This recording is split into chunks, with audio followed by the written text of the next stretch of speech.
All right, at this time, I'm going to call this meeting to order. I'm going to ask the clerk to please call a roll. Welcome to the March 3rd Claims Committee meeting. Clerk, would you please call a roll? Council Vice President Wall, Here. Councilman Trafficante, Present. Councilwoman Horoyan, Present. Councilman Andujar, Present. Councilman Ritz. Present.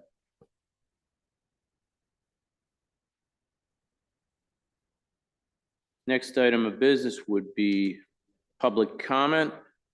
I see no one here in the chamber, so I'm going to assume no one's in the chambers here for public comment. Tom, is there anyone online for public comment? There's no public comment online. Okay, so at this time, I'm going to close public comment. At this time, I'm going to entertain a motion to go into executive session pursuant to Rhode Island General Laws 42465A2. Is there a motion? So moved. Second. Okay, any discussion? There being none, clerk, would you please call a roll?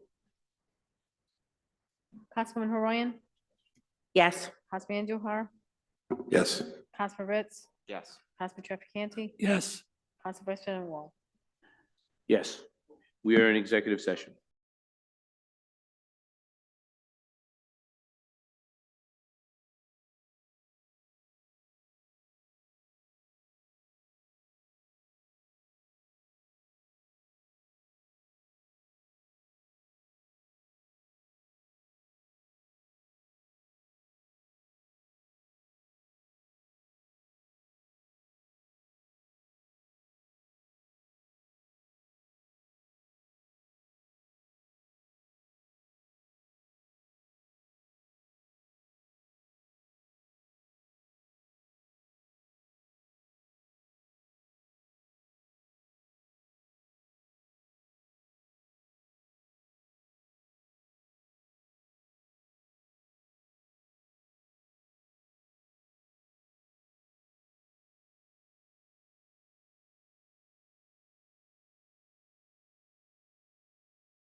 if we could, this time I'm going to entertain a motion to return to the open session.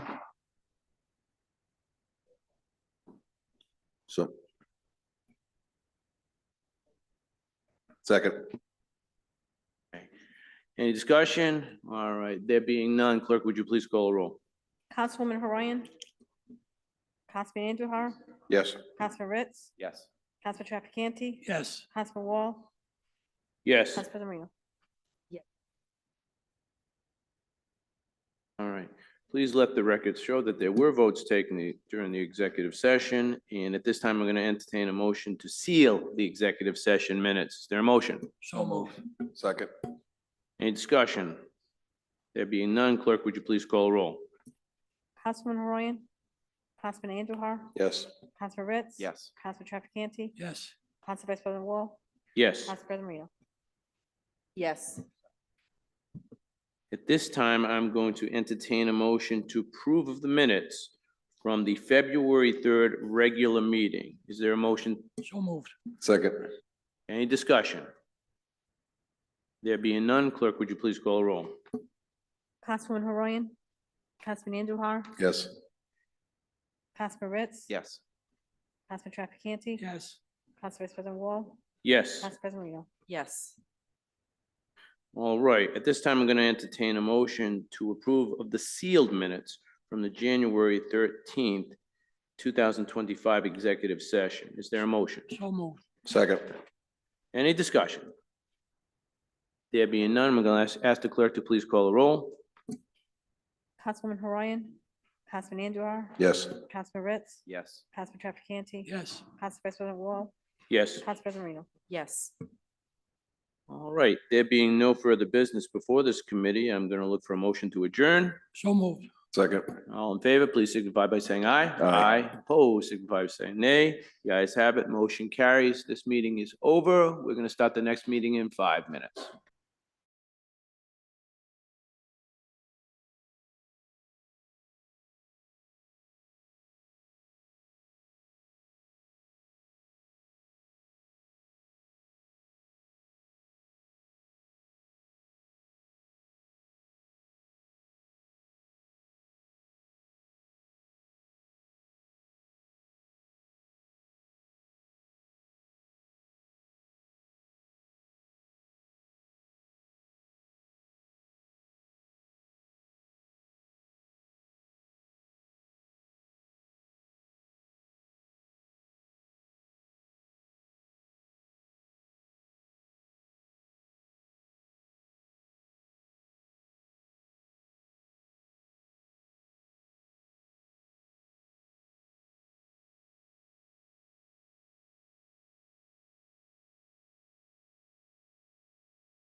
Evening, and welcome to the March 3rd Finance Committee meeting. At this time, I'm going to call the meeting to order, and I'm going to ask the clerk to please call the roll. Councilwoman Graziano, Present. Councilman Andujar, Present. Councilman Ritz, Present. Councilman Trafficante, Present. Councilwoman Horayan, Present. Council Vice President Wall, Here. Council President Marino. Present. All right, the next item of business would be the approval of minutes. At this time, I'm going to entertain a motion to approve of the minutes of the February 3rd, 2025 regular meeting. Is there a motion? So moved. Second. Any discussion? There being none, I'm going to ask the clerk to please call a roll. Councilwoman Graziano, Yes. Councilman Andujar, Yes. Councilman Ritz. Yes. Councilman Trafficante, Yes. Councilwoman Horayan, Council Vice President Wall, Yes. Council President Marino. Yes. Okay, the motion was approved. All right, moving right along, committee business matters carried over. There are none. Correspondences and communications, there are none. The next item of business will be public comment. Is there anyone in the chambers this evening who would like to make public comment on docketed matters only? If so, I ask you to take 4 minutes only, and please state your name and your address for the record. I see none. Tom, is there anyone online? There is no public comment online. All right, it's this time I'm going to close public comment. Moving right along, let me make sure I don't miss anything. All right, there are no ordinances this evening. There are no resolutions this evening. The next item of business is real estate tax abatements. Those were included in your packet. Is there a motion to approve? So moved. Second. Any discussion? There being none, I'm going to ask the clerk to please call the roll. Councilwoman Graziano, Yes. Councilman Andujar, Yes. Councilman Ritz. Yes. Councilman Trafficante, Yes. Councilwoman Horayan, Yes. Council Vice President Wall, Yes. Council President Marino. Yes. Okay, thank you. There are no motor vehicle tax abatements. There are no tangible tax abatements. The next item for consideration will be tax interest waiver approvals. Those were included in your packet. Is there a motion to approve? Moved. Second. Any discussion? Seeing none, clerk, would you please call the roll? Councilwoman Graziano, Yes. Councilman Andujar, Yes. Councilman Ritz. Councilman Trafficante, Yes. Councilwoman Horayan, Council Vice President Wall, Yes. Council President Marino. Yes. Okay, there are no tax interest waiver denials. Moving on to Tax Assessment Board of Review. This was included in your packet. This is for information only, so no votes need to be taken on this matter. The next item of business would be council member communications, and I'm going to turn the floor over to Council President Marino. Councilman President Marino, the floor is yours. Thank you. Do we have directors of Dallas here? Yeah. No, we do not. Who is representing the finance department this evening?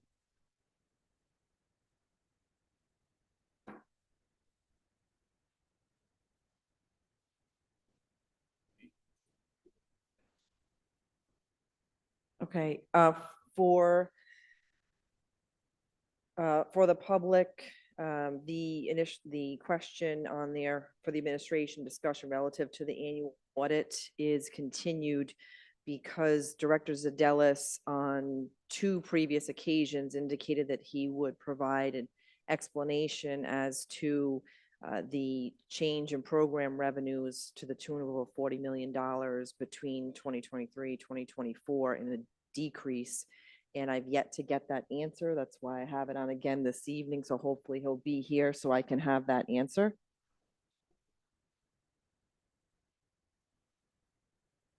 I'm sorry.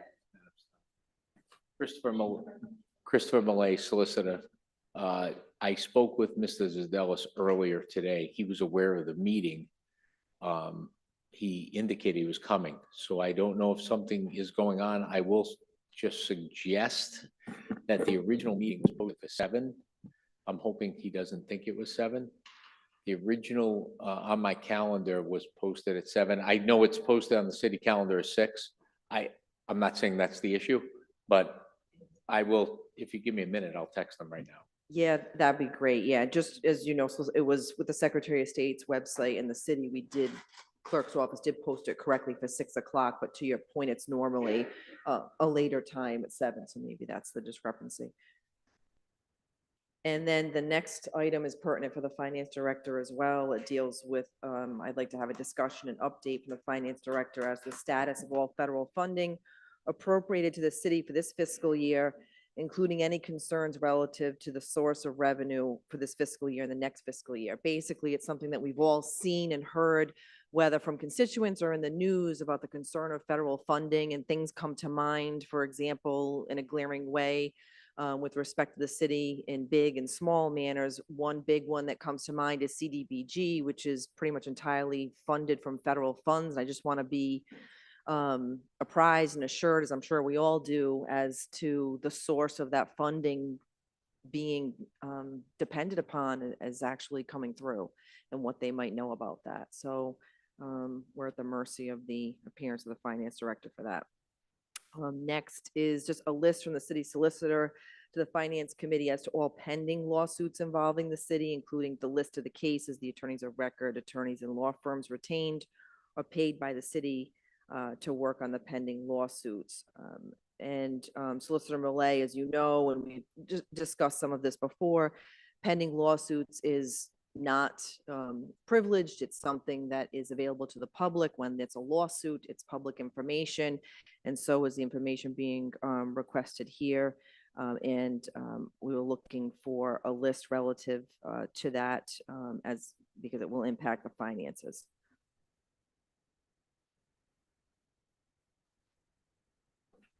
Sorry, Tom, thank you. If I may, I just spoke with Mr. Giselle. He actually is on his way up. He just exactly indicated what I thought, and he said I thought it was at 7. So, Madam President, to answer your question, there are a number of suits that I'm aware of that are present, pending, if you will. I have my list in front of me. Pardon me. Every item that I'm speaking about, just for members of the council, are listed within the legal bill. Okay, they're provided every month to the council in the legal response. So there's nothing in there that I'm aware of pending in a suit. So I want to be clear about that. Most suits, if you go through the billing of the legal department,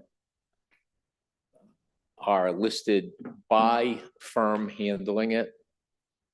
So starting, if you will, with the in alphabetical order, I have Darrell Everett handling presently Mr. Casale's suit. That matter has been kicked back to the council by Superior Court. However, there is another companion matter which runs on the same track. This is the individual. He lives in Alpine Estates, who has petitioned the council to partition his land for a number of lots. It was denied, and I don't want the council to hold me to this. It was either in November or December that there was a vote by the council. He's then initiated suit as well. They will eventually merge, but they are handled by Darrell Everett. Mr. DeSisto's office is currently handling a number of matters pending in the city. Couple of ARPA complaints, which are very minor in nature. There are a number of issues. First and foremost, there's a broccoli issue that they are handling that is on the city end. That suit, to explain it in brief, is there is a personal suit against the mayor as the as every member of the council is aware, that is not handled by the city.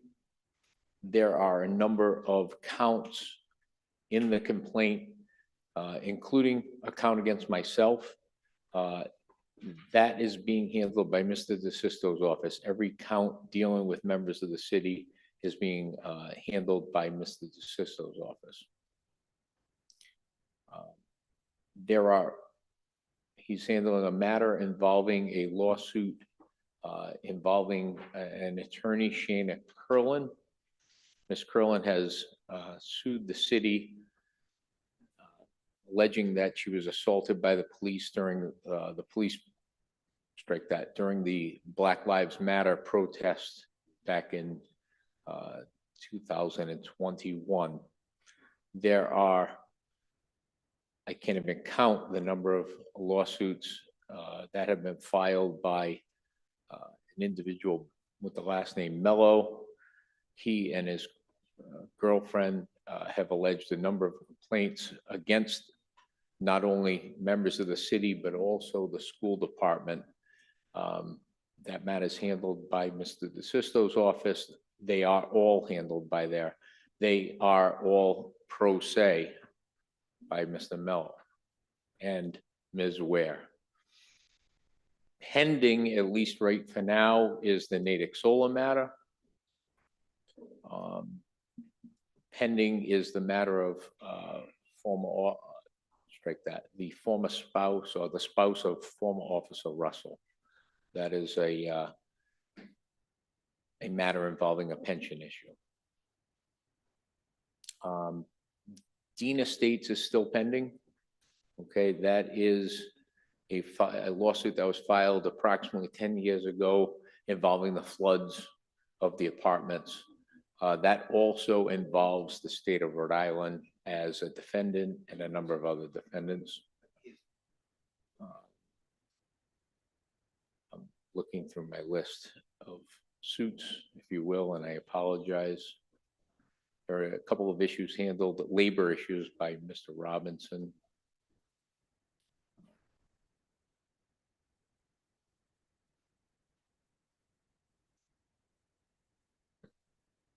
I apologize. And that basically covers everything I have at this point for pending filed suits. Anything pending and filed, that covers what I've got going on right now. All right, Before my Solicitor computer. Malay, I know that there is, without even doing a deep dive, my understanding is there are other pending lawsuits against the city that are not included in that list. There's at least So- one that I'm aware of that I'd be happy to speak to in executive session. But I'm not, the agenda item for public discussion is a list. It's not the substance of the cases. And the fact that there are pending lawsuits against the city is public information, and that's what we need to be apprised of. And the Is- list, if I could, the list that we're provided every month with the legal expense report doesn't fully cover all of the cases, and that's why I asked for the list, so that we as a council know exactly what suits are pending currently with the city. Suits, if I may, And every attorney, as a responsible attorney, keep a case list. I don't understand what the hardship is in telling the council what the other pending lawsuits are that are not on the list. there's no problem or issue. There's a pending slip and fall that I'm aware of. That's all I'll label it as. And as of today, we were served with a complaint from an inmate that will go absolutely nowhere because the claim is against the city. I strike that. We're named as a defendant, but it's really a suit against the state of Rhode Island, and the city has zero liability in that one. How about longstanding suits such as Yard Works? That's still pending, is it not? No, That's resolved, that's I been know, dismissed? I know of no pending suit for Yardworks. If I may. I'm handling that, Madam President, on behalf of the city, as I have been for the past, God, it's probably going on 3 or 4 years now. Okay, That is pending. I appreciate that, but I'm gonna say, we as a council want to have a list of the pending lawsuits so that we can know what the city is facing. And with all due respect, Solicitor Malay, in the previous term, there was a lawsuit against a city that we didn't know about, that wasn't included in the bills, and then the council was approached relative to that matter because of a tentative settlement. And I'm looking to get ahead of this, particularly going into the budget. We're not asking you to reinvent the wheel. We're just asking you to disclose to us what's already public information. I see some council members through the chair, Council Vice President Wall, if you would like to take some comments from other council members, because I don't understand why this is so hard. Thank you, Council President. Any members of the council would like to speak? Ms. Graziano, Councilwoman Graziano. Thank you, President Wall. Chair. I guess my concern is I'm reading what President Marino wrote here, and I mean, it's clear to me. I don't need everything regurgitated to me, so I have to scramble to write it down as a council member. I think what we're looking for is all the open lawsuits, pending lawsuits, closed lawsuits, and the amount of money that's been spent over the course of that time. Whatever is public record, we would like it to be disclosed in some type of chart or spreadsheet or informational documentation, because I mean, I definitely agree. I don't completely have a handle why we're spending $20,000 here, $50,000 there. I don't even understand how we would do a budget for what the city needs. So I definitely don't need it regurgitated to me this evening. I need it in a document. Any other members of the council would like to speak on this matter? Yeah. Councilwoman Horan? So I have questions. Each month we get the legal fees and the attorneys. And I don't know if this is through you or through the mayor, through the chief of staff. Who decides what gets farmed out to other attorneys? Myself. Yes. And you make that decision, like a prosecution for an arrest? So included in the bills, Councilwoman Ryan, including those bills, I have the city of Cranston is responsible for the misdemeanor prosecutions Mondays and Wednesdays in Kent County. Mr. Catalano and Ms. Iannelli are responsible for district court prosecutions. So that's what you see within the bills. Mr. Orton handles municipal court. Mr. Marcella handles housing court. And then he also handles anything involving zoning or property issues for the city. Anything outside of that realm, so to speak, I make a decision as to whether or not it's handled in-house or whether or not it's handled, on the outside. For instance, I had forgotten because Mr. Verdecchia is on staff. Mr. Verdecchia is handling that matter, and I'll be honest, one other matter which has, well, there's two other matters then. Pre-game lounge, and there's another matter which has fallen out, which is the gentleman who lives by the house on Reservoir Avenue, which is by Spain. That is, Mr. Verdecchia has kind of taken the lead on that, and so he's been handling it and hasn't billed the city on that yet. So it's not included in the bill. Those are involved in Superior Court, so I can speak about them, but they're not anticipated to go anywhere. To answer the language of Council President Marino, as far as settlement, I don't anticipate, nor do I plan on making any type of settlement agreement on those cases. Those cases, each single one is a pregame lounge, is a license issue. The individual on Reservoir Avenue is a housing / code issue, which has fallen into Superior Court. And what was the other, what was it? Yard Works. I don't anticipate settling that for any type of funds. So they haven't been included, but it's to answer Madam President's question, right? No, they are out there. Eventually, Mr. Verdecchio will submit a bill But I don't anticipate a quote unquote settlement amount because I think the city is 100% in the right in each one of those three cases. Now, you're the full-time solicitor, correct? Yes, Monday through Friday, 40 hours? yeah. You're full-time, If I'm here at the beck and call of. right? At the Now, city. I'm still new at this, so excuse me if I'm ignorant, I don't understand it all. The solicitors, are they on call? Are they part-time employees? You said Bill, but does he not get a weekly paycheck? So everyone, let me define it. There are a number of solicitors that are part-time. Everyone else would be considered part-time. There are also individuals on the list which, for instance, Mr. Verdecchia receives a stipend from the city. But Mr. Verdecchia and the city have come to an agreement on certain cases because they extend way outside the time and way outside the hours that would be required. Eventually, the city will compensate Mr. Verdecchia for his work in Superior Court. There are a couple cases that do fall like that. Mr. Marcella handles some matters like that.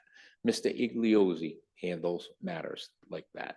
Mr. Orton handles some matters outside. If he handles something in municipal court that then ends up in Superior Court, it's unfair to ask Mr. Orton to follow that case if we're not going to compensate him. It's a very rare occurrence, but it does happen. So he is one of the monthly employees of the city, if you will. He's paid a flat rate. Okay. And with that, are they considered part-time employees? Do they get benefits? No, they're considered, I hate to use the term, I think 1099 or, you know. Contract employees? Yes, correct. Like solicitor, he's at all our meetings, he works very hard, any one of us call him, so we're all aware of the hours he puts in. But he's not getting benefits. He's a 1099 just like everyone else. 1099. Correct. They. That's what I'm basically asking. It's more accordance to the hours. Everybody's rate is slightly different, depending on the duties and depending on the hours. That's what I was, and how many part-time solicitors do we have? There's myself, No, you're full-time. Deputy Solicitor Rawson, Mr. Verdecchia, Mr. Igliozzi, Mr. Orton. Then I have Mr. Marcella. I have Mr. Catalano and Ms. Iannelli. Those 8 are every month. Everyone else that you see on that list is a per case as it comes in. You're welcome. Well, why don't you go right ahead, Andy? Well, first, I want to thank the Solicitor's Office for their hard work they do for the city, and especially Mr. Verdecchia for his hard work. He's picked up always my phone calls. But what troubles me, Mr. Solicitor, is that when this body asks for a report, we should get it.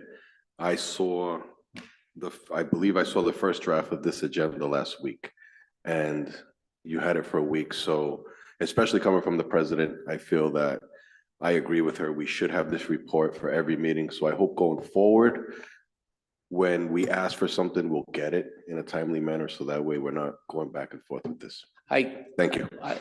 You're welcome, Councilman. I will just say for the record, my office through Ms. Marino provides the updated legal expense report, and that is updated almost to a date, minus obviously a couple days to posting it. So what you see, for instance, Councilman, my budget, which is, it's part of the agenda, my budget was reduced last year to 350,000 as far as outside legal counsel.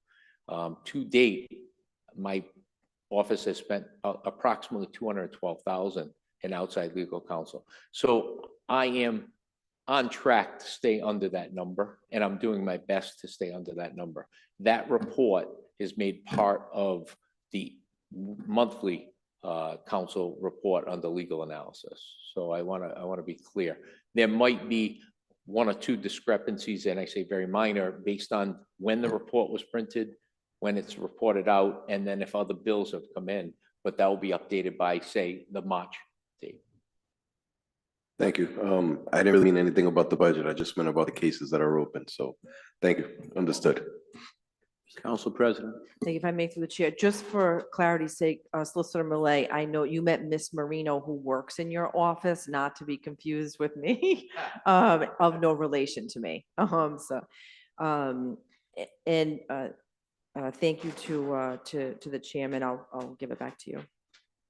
Well, just, Solicitor, I, just before I take anyone, I just want to say, going back to the list, and maybe I mean, you named up a bunch of cases, and you said there's a couple of cases that aren't here. I followed along pretty much with your report from last month, all right? But obviously, as you pointed out, it wasn't on it. Everything wasn't on it, all right? So there was a few things on. So the next finance committee meeting, I'd like to put it on. Can we have a full list, pretty much what it says, a full list of all the pending lawsuits involving the city for the next finance committee? I A can, list, a written list, as best you could. yes and no, I'd be happy to provide that, but I don't think that there are things on there that obviously should be made public at this point in time.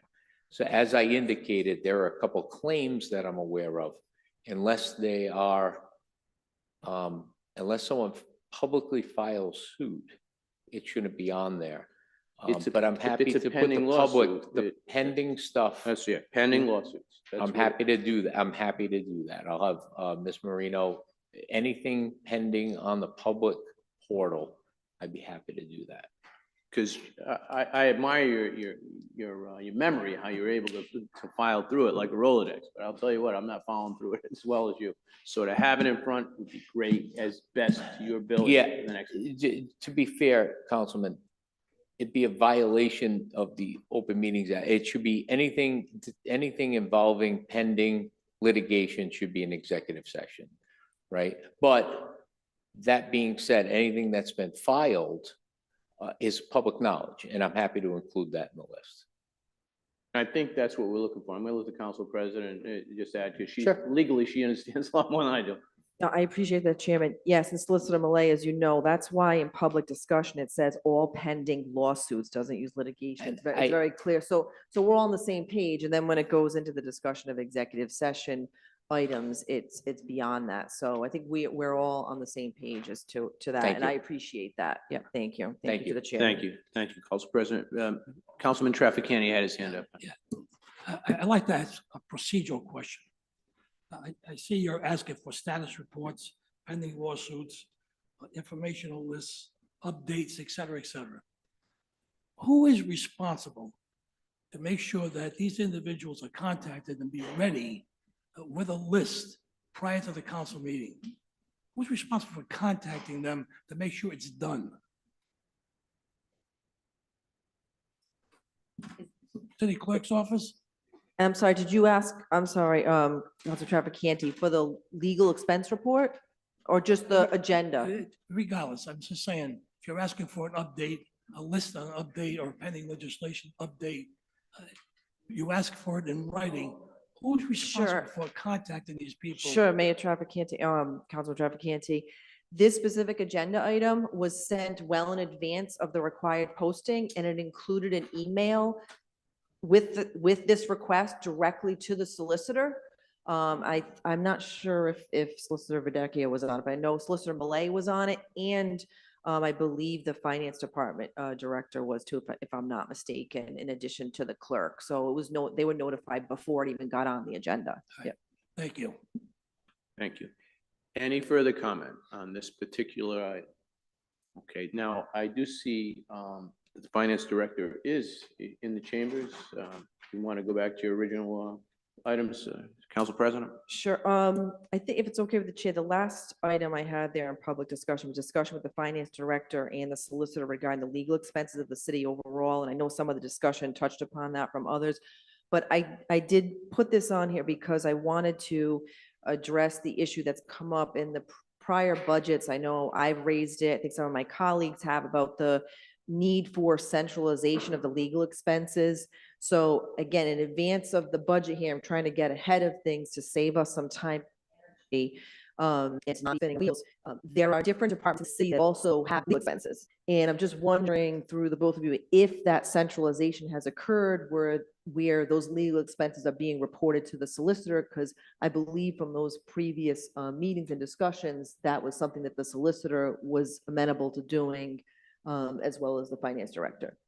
We've been in speaking with, for instance, the police department, for instance, personnel.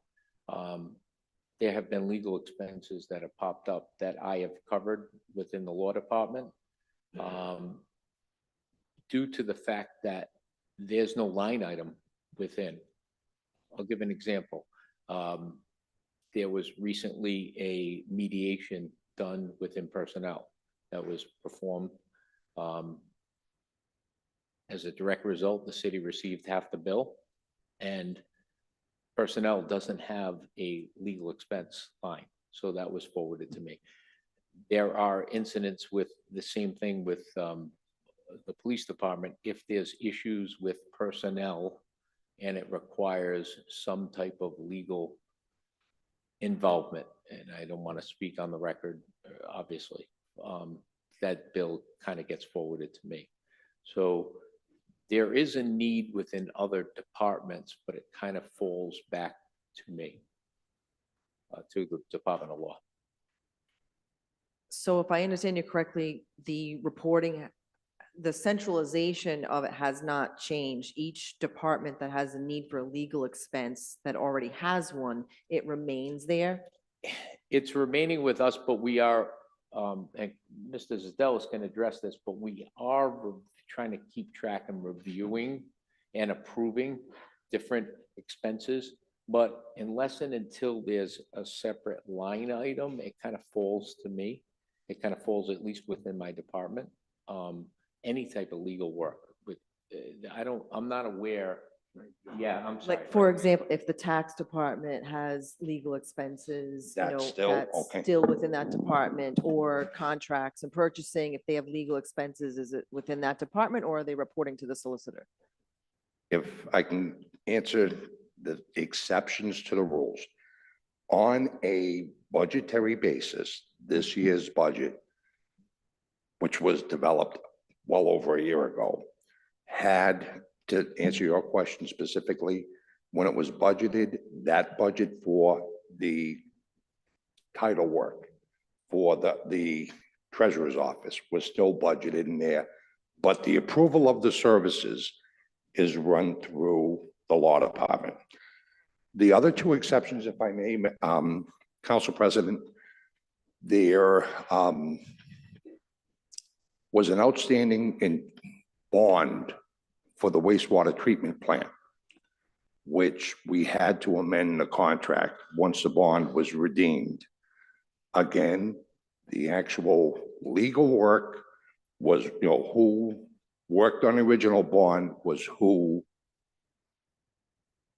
found the agreement, the promissory note. That was run through the law department. That is going to be paid by the enterprise fund. In the last one, the city issued $55 million worth of funds. Excuse me. We need opinion from bond counsel. Cost of the bond, the expense was out of the bond proceeds. The actual law firm was run through the law department, but it's being paid out of those are the big expenses for legal work that are not paid through the solicitor's office. And where would the bond be paid out of, what department for those legal expense line item? If you go to your bond expense report, that's part of your monthly package. You should be able to, that should jump out there.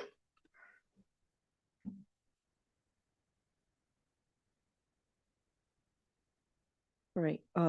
I'm all set on my agenda items there for public discussion. I throw it back to the chair. Thank you. I'm not sure if anyone else.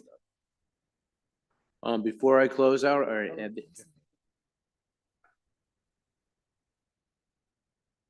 but let me just finish. Is there any questions on that last bullet from the council president's communications? Any questions or discussion? All right, there being none, Council President, if you want to go back to the top of the list. Sure. Director Zadelis, thank you. I know the time changed a little off. I'm just following up on the first topic about the audit. I kept that on there because of that $40+ million change. If you recall, just wondering if you had an update. Oh, Council President, first, if I can, in hindsight, let me take 2 steps back to the night when the audit was presented to the full council. And you zoomed in on the MD&A, which is our summation of the financials. And it kind of struck me as odd, but Mr. Gross answered your question directly when you asked for that line item across the board. I'm sorry, ma'am? Okay. And he said, what he said is he didn't audit the MD&A. What he audited is what's called Exhibit B or Exhibit 2 between 2 accounting firms. So the one thing is I was trying to simplistically put line items with you. You know, you're saying, okay, how did 69 drop down to 21? But there are other adjustments in that table. If you go to Exhibit B, that we have to sit down. And one thing I was saying too, it's not a simple answer because it's classifications and expenses, because you focused in on one line item, but you also have to go over to the program side, the expense side, and you'll see adjustments going down. As an example, if by any chance, Council President, do you have okay, can you go to the next page on that where it has the expenses? So as an example, if you look at 2003 expenses for the school department, you'll see a substantial decrease between the 2 years, 245 going down to 196. Okay, it's not just one answer on the revenue side. It's got to be tied to adjustments on the expense side. So it's not a one-to-one correlation. It's somewhat a lot of detail work, and then trying to explain how 2 different accounting firms can classify things differently. One thing I just made mention to Mr. DeMayo, that we could go through, if we could, multiple things, because what this report is, this particular table is a summation of multiple funds. So it's not as simple as 69 went down to 21 because there were other categories of classification where one accounting firm is calling something general revenue, one is calling it charges for service. So with your indulgence, may I ask if we can simply work together and say, you know, Absolutely. and the one thing, if I may, Council President, it looks hinky, but if you look at the report, our financial position between the 2 years improved by some 20-odd million, even though the classifications, this report is one example. GASB, the Government Accounting Standard Board, trying to make us look like a private company where sometimes it doesn't fit. So yeah, it's a bunch of accounting entries that 2 different accounting firms are reporting 2 different ways. And as a matter of fact, I was just having a conversation with Mr. Balducci, and let me just say, the 2 of us had a couple of statements that I can't say in a public venue. Yeah, Yeah, and I appreciate that. And I wasn't concerned about the expense, like the change in expenses and significant reduction. So I'm like, but I understand your point, what your point is. And I didn't expect it to be a one and yeah, done. no, And I absolutely. appreciate very much your effort and I appreciate the time that you and Mr. DeMayo Oh, will take to explain it. Because I don't know, and that's why I asked the Yeah. question in my mind, like perhaps some of the ARPA funding that we had was, That's- I don't know if that's incorporated. that's part of is. it. Okay, And yeah. all right. So And, thank and if I you. just may continue on those lines, our ARPA funding, their ESSER funding. So it's just a lot of things changed between those 2 years, both on the revenue side and the expense side. Am I staying at the? Just focusing in on the council president communication, the first bullet. Does anybody have any questions or discussion for that bullet? Okay, there being none, please move. Thank you. I'll, very briefly, the other item I had, Director Zadelis, was the status of all the federal funding appropriated to the city. I don't know if you have that before you, just, I'm asking any concerns relative to the source of revenue for the fiscal year and next fiscal year for the federal funding. Like, for example, I mentioned earlier CDBG, which is entirely federal funding, is my understanding. You know, do we have any dependable accounting as to whether or not we're going to be getting these funds, or if they're going to be held up in any way? Okay, may I roll back the clock roughly 8 years ago relative to the first Trump administration? I think there would be only one person in the audience that might have been around at that time. And for those who may recall, President Trump at the time, his focus was on Title VIII immigration, his first term. And there was, I'm going to use the word concern relative to grant funding, where the president was going to withhold grant funding from municipalities or states. And that was only for any Title VIII violations. And to the best of my knowledge, at that time, that never occurred. It was to the point where we had to make in our bond documents disclosures about that item being of concern with cities and towns. Currently, now there's two different things that we have to have under review: direct funding and pass-through funding, because our federal grants come through two sources.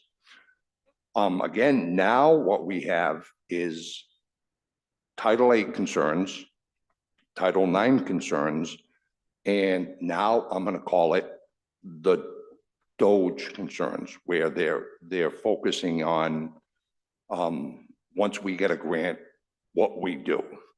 So in terms of Title VIII concerns, we've got to look at it under the umbrella of both what happens at a state level and what happens at our level, with the pass-through money for both Title VIII, Title IX, and grants.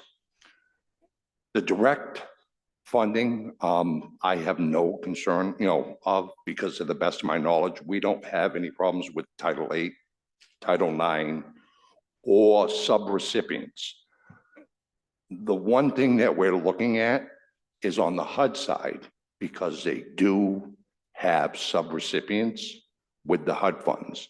So I've done an initial pass with the CD, with Director Tomasiello, and I don't think we have a problem there. So overall, and if I can go one step further, in terms of the actual grant documents, the biggest one we have is the SAFER grant, where we hired 11 firefighters. I went through, read that grant document, and that is our biggest grant, and I don't have any concerns. And as a matter of fact, I'll take it one step further.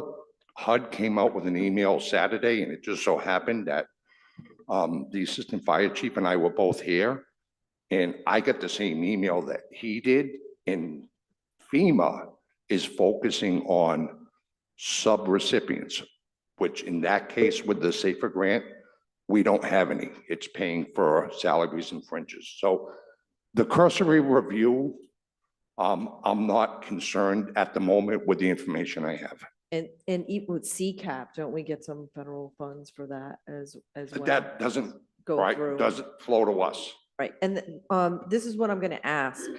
As you know, in order for us to have a discussion as a finance committee, it has to be an agenda item. Yes, ma'am. So rather than have this every month as a finance agenda item, we have two options. We can keep it on here every month as a finance agenda item. Or the second option is you, as finance director, can notify the finance chair, if you want to CC me on it, alerting us if you come to a circumstance where you catch wind that the city of Cranston's federal funding is in jeopardy and it's well enough advanced, then we can then put it on the agenda. Does that second option make more Put sense? it this way, yeah, absolutely. And additionally, if I may, through the chair to the council president, I also reached out directly to the police department to see if they received any notification similar to FEMA, sending it to myself and the chief. Nothing, they have not been notified of any of their grants, so. But in terms of your request, if something comes out which poses any risk to our grants, trust me, we'll get that out to you. Mr. Chairman. Mr. Chairman. All right. Yeah, I'm gonna take this guy. I was just gonna ask, is there any discussion on this last item? I'm gonna start with Councilman Could Trafficante. you kindly clarify for me what Title 8 and Title 9 consist of? I'm sorry, Counselor. Title 8 is the federal immigration law.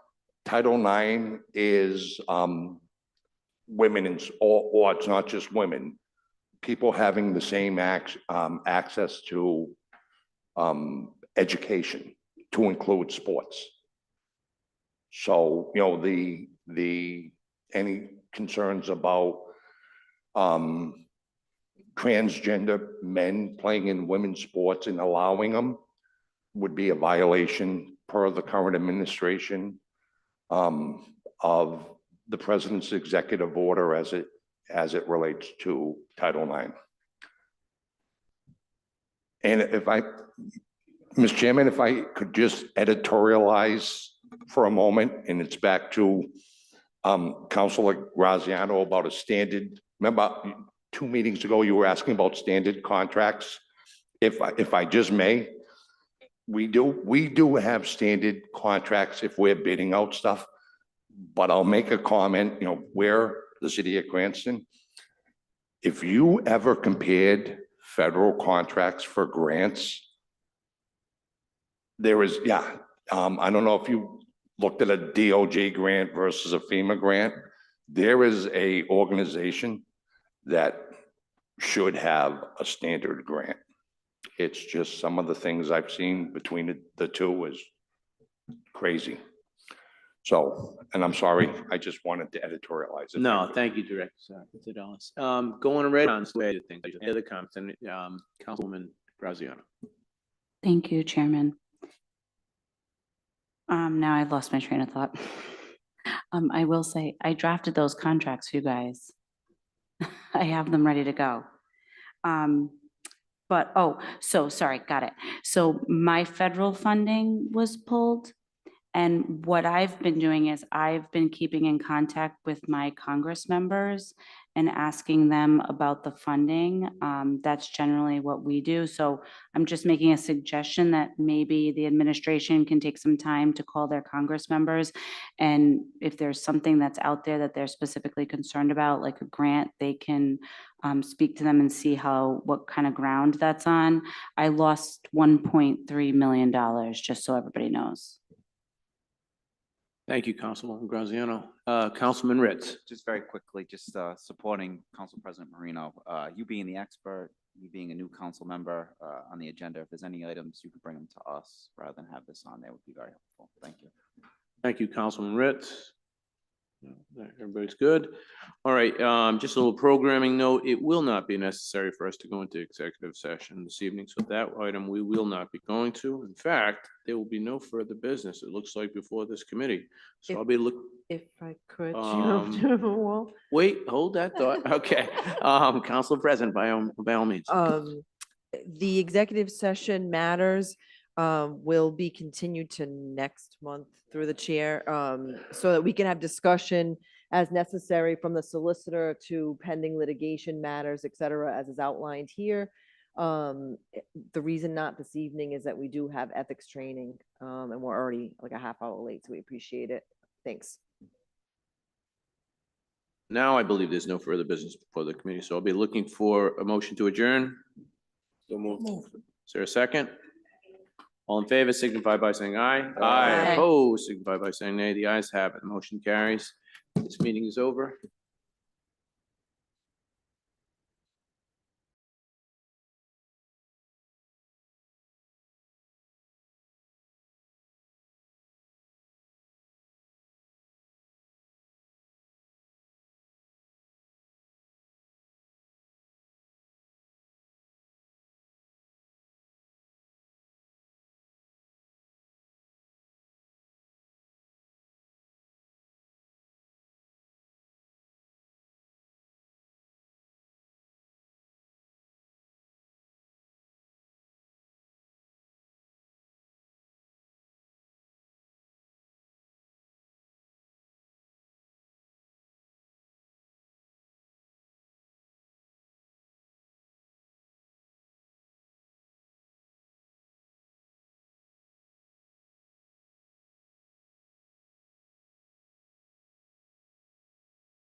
Okay, just for anyone on Zoom, I don't believe there's anyone in chambers. The council workshop will convene in about 5 or 10 minutes. We're just a little behind. Thank you.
Welcome everyone to the Cranston City Council special session of a workshop on this evening, March 3rd. At this time, the clerk could please take the roll. Councilman Campiano, Councilman Banano, Here. Councilwoman Graziano, Present. Councilwoman Haroyan, Councilman Andujar, Present. Councilman Ritz, Present. Councilman Trafficante, Councilman Wall, Here. Vice President Wall, Council President Marino.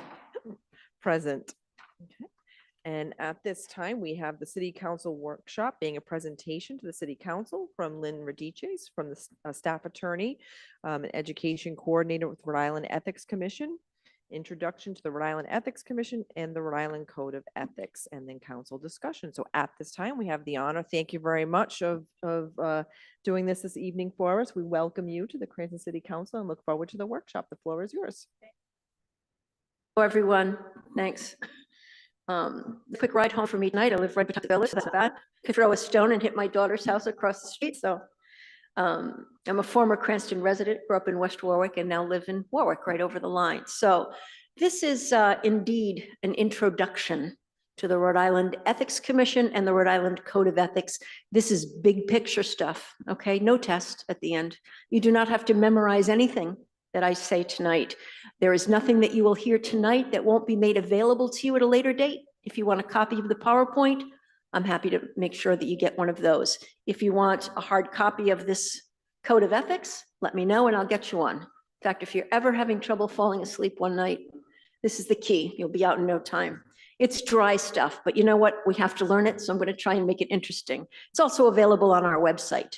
So if you leave here tonight knowing that there is an Ethics Commission, when you might need us, how to get a hold of us, put it in the win column, because I will, okay? I am happy to answer questions. What I usually ask people is to hold their questions until the end, just jot them down. And the reason I do that is for two reasons. One, 98% of the time, the question that you're going to ask, it's the next slide, I promise. And if it's not, it's coming up. And if we zig at that time to address that topic and then try and get back on, it just makes the presentation longer and longer. That having been said, if you simply can't go on until your question is answered, just raise your hand and ask. That having been said, take a look at Article 3, Section 7 from our state constitution addressing ethical conduct. It states, the people of the state of Rhode Island believe that public officials and employees must adhere to the highest standards of ethical conduct, respect the public trust and the rights of all persons, be open, accountable, and responsive, avoid the appearance of impropriety, we'll talk more about that, and not use their position for private gain or advantage. This is what our Constitution asks of us, okay? So before we get into the actual code, I like to kind of orient groups that I speak with by talking about ethical conduct in general first. So ethics is a standard or philosophy of right and wrong human behavior based on logical reasoning. So ethical conduct is the type of behavior that a logical person would agree is just the right thing to do under the circumstances. But here's the thing with that. People don't always have the same ideas about what makes behavior right and wrong, right? So there's that. We have ethics based on culture. That's where many people think that whether something is ethical depends on the setting in which it occurs, taking into account the local culture, habits, customs. This is the way we've always done things in the city of Cranston. It must be ethical. Maybe, maybe not, right? Maybe you've heard when in Rome, do as the Romans do. Ethics based on culture is not the standard by which ethical behavior is measured at the Rhode Island Ethics Commission. How about ethics based on consequences? That's where ethical or unethical conduct is determined by looking at the outcome. Ethical behavior is conduct that produces more positive results than negative results in both quantity and quality. Maybe you've heard, well, the end justifies the means here. All's well that ends well. Long as we get the right result, doesn't matter how we got here. That is not the way we measure ethical behavior at the Ethics Commission. There's another way of looking at ethics, ethics based on character. That's where ethical conduct is determined by asking, what would a virtuous person do under these very circumstances? The focus there is on one's character, one's motives, hey, I'm a fine, upstanding citizen. How could I possibly violate something called the Code of Ethics? Even character is not the standard by which ethical behavior is measured at the Rhode Island Ethics Commission. So what are we asking? We are asking you to please focus on your action. Forget about the result, because the Code of Ethics tells us what actions to avoid without regard to culture, without regard to consequence, even without regard to character. Ethical or unethical conduct is determined not by looking at the results, but by looking at the conduct itself and judging its inherent rightness or wrongness that way. So before we get into the code, a little bit about the makeup of Rhode Island's Ethics Commission. There are 9 members that sit on the Ethics Commission. They are all appointed by the governor. The governor selects 4 members. And even though the governor seats the other 5 members of the commission, he or she does so from lists, usually 3 to 5 names that have been submitted by leaders from both the House and the Senate. And I am very pleased to report, for the first time in several years, all 9 seats are filled on the Ethics Commission. We were having 6 at one point, with sometimes having quorum issues, 7, 8. We have all 9 seats filled. It's a wonderful group. There are a couple of lawyers. There are 2 retired judges on the Ethics Commission now, Richie and Signorini. I think they were both in district court. We have a professor from URI. We have a business person. Good group. And they don't always agree, which is a wonderful thing. Okay. The Ethics Commission is very powerful. They have advisory, investigative, adjudicative, and in some instances, removal powers. An interesting fact about the Ethics Commission is that its members may not hold or campaign for public office. They may not hold office in any political party or on any political committee, nor may they participate in or even contribute to a political campaign. Not so much as a sign on the front lawn of an ethics commissioner at election time. So I am a member of the Ethics Commission staff. I work for the Ethics Commission. Our executive director and chief prosecutor is a gentleman named Jason Grammett. And before Jason became the executive director in April of 2018, he had my job for, I think, 20 years. This guy knows the code up one side and down the other. Jason and I are 2 of 5 attorneys in the office. We have 3 investigators. They are all former police officers. They know their way around an investigation. We have an incredible support staff, and there are 12 people in my office. 12 of us work at the Ethics Commission. We hang out at 40 Fountain Street in Providence. There is a slide with our contact information at the end. Okay, who's subject to this code of ethics? A whole lot of people, I'll tell you that. All state and municipal elected officials are subject to the code of ethics, as are all state and municipal appointed officials, and also employees of state and local government and members of public boards, commissions, and agencies. There are a lot of people subject to the code of ethics. So conflicts of interest and recusal. I always start with this because it is, quite frankly, conflicts of interest and nepotism, the bread and butter of the Rhode Island Ethics Commission. We're going to cover other topics as well, but I jump right in with conflicts of interest since they are so very important. As a person subject to the code of ethics, you may not participate in any matter as part of your public duties if it is reasonably foreseeable. Well, what does that mean? Reasonably foreseeable means that something is more than conceivable and less than certain to occur. That's a big window, okay? If it is reasonably foreseeable that you, any person within your family, your business associate, or a business by which you are employed or which you represent, if anyone in that group will derive a direct monetary gain or even suffer a direct monetary loss by reason of your participation, you cannot take part, okay? Now, I've had people say, I get the financial gain part. If I take part in something, it shouldn't put money in my pocket. But if I take part in this vote, I'm going to lose money. So how is that a conflict of interest? It absolutely is, because the Code of Ethics makes no distinction between financial gain and financial loss. The concern is that there be no direct financial impact, for better or worse, as a result of your official action on you, a family member, a business associate, or a business by which you are employed. Business associates, the code talks a lot about them. I just mentioned them. pardon me, I thought it was important that you have some sort of a working understanding of what I mean when I say your business associates. By definition, our business associates are persons or entities with whom we are joined to achieve a common financial objective. Not the best definition in the world. Let's look at some examples. Your business partners are your business associates. That's fairly obvious, right? People you have hired are your business associates. Think attorney, accountant, realtor, contractor, you get the idea. The Ethics Commission has determined that the landlord-tenant relationship, one of business associates. And this next one is super important and it's often forgotten. You ready?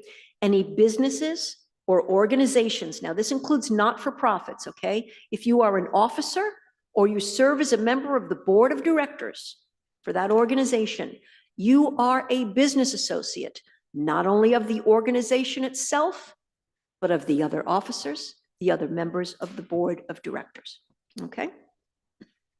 So business associate relationships do not necessarily remain ongoing forever. People come and go throughout our lives. So I'd like you to know what the Ethics Commission looks at if they are trying to determine the existence of a business associate relationship between you and another. They will ask 3 questions. First, are the parties conducting ongoing business transactions? Are there outstanding accounts between the parties? Let's say the business is done between you, but does one still owe the other money? Third, is there an anticipated future relationship between these parties? You don't need a yes to all 3. A yes to any one of these is going to indicate that there's probably a business associate relationship here. So a moment ago, I used your realtor as an example. Let's say you sold your house in 2019, used a realtor, hopefully got more than you were asking. You had the closing, all the funds were distributed. You've been living happily ever after in your new home for 6 years, no plans to move or use that or any other realtor again. And that realtor comes before you in your public capacity, barring some other relationship under the code, like it's not your nephew, right? Probably not your business associate anymore. But if your house is for sale now, and you're using a realtor, let's say you've accepted an offer, the closing's in 3 weeks, and that realtor comes before you in your public capacity, stop. You have a conflict of interest. That is your business associate. You must recuse, okay?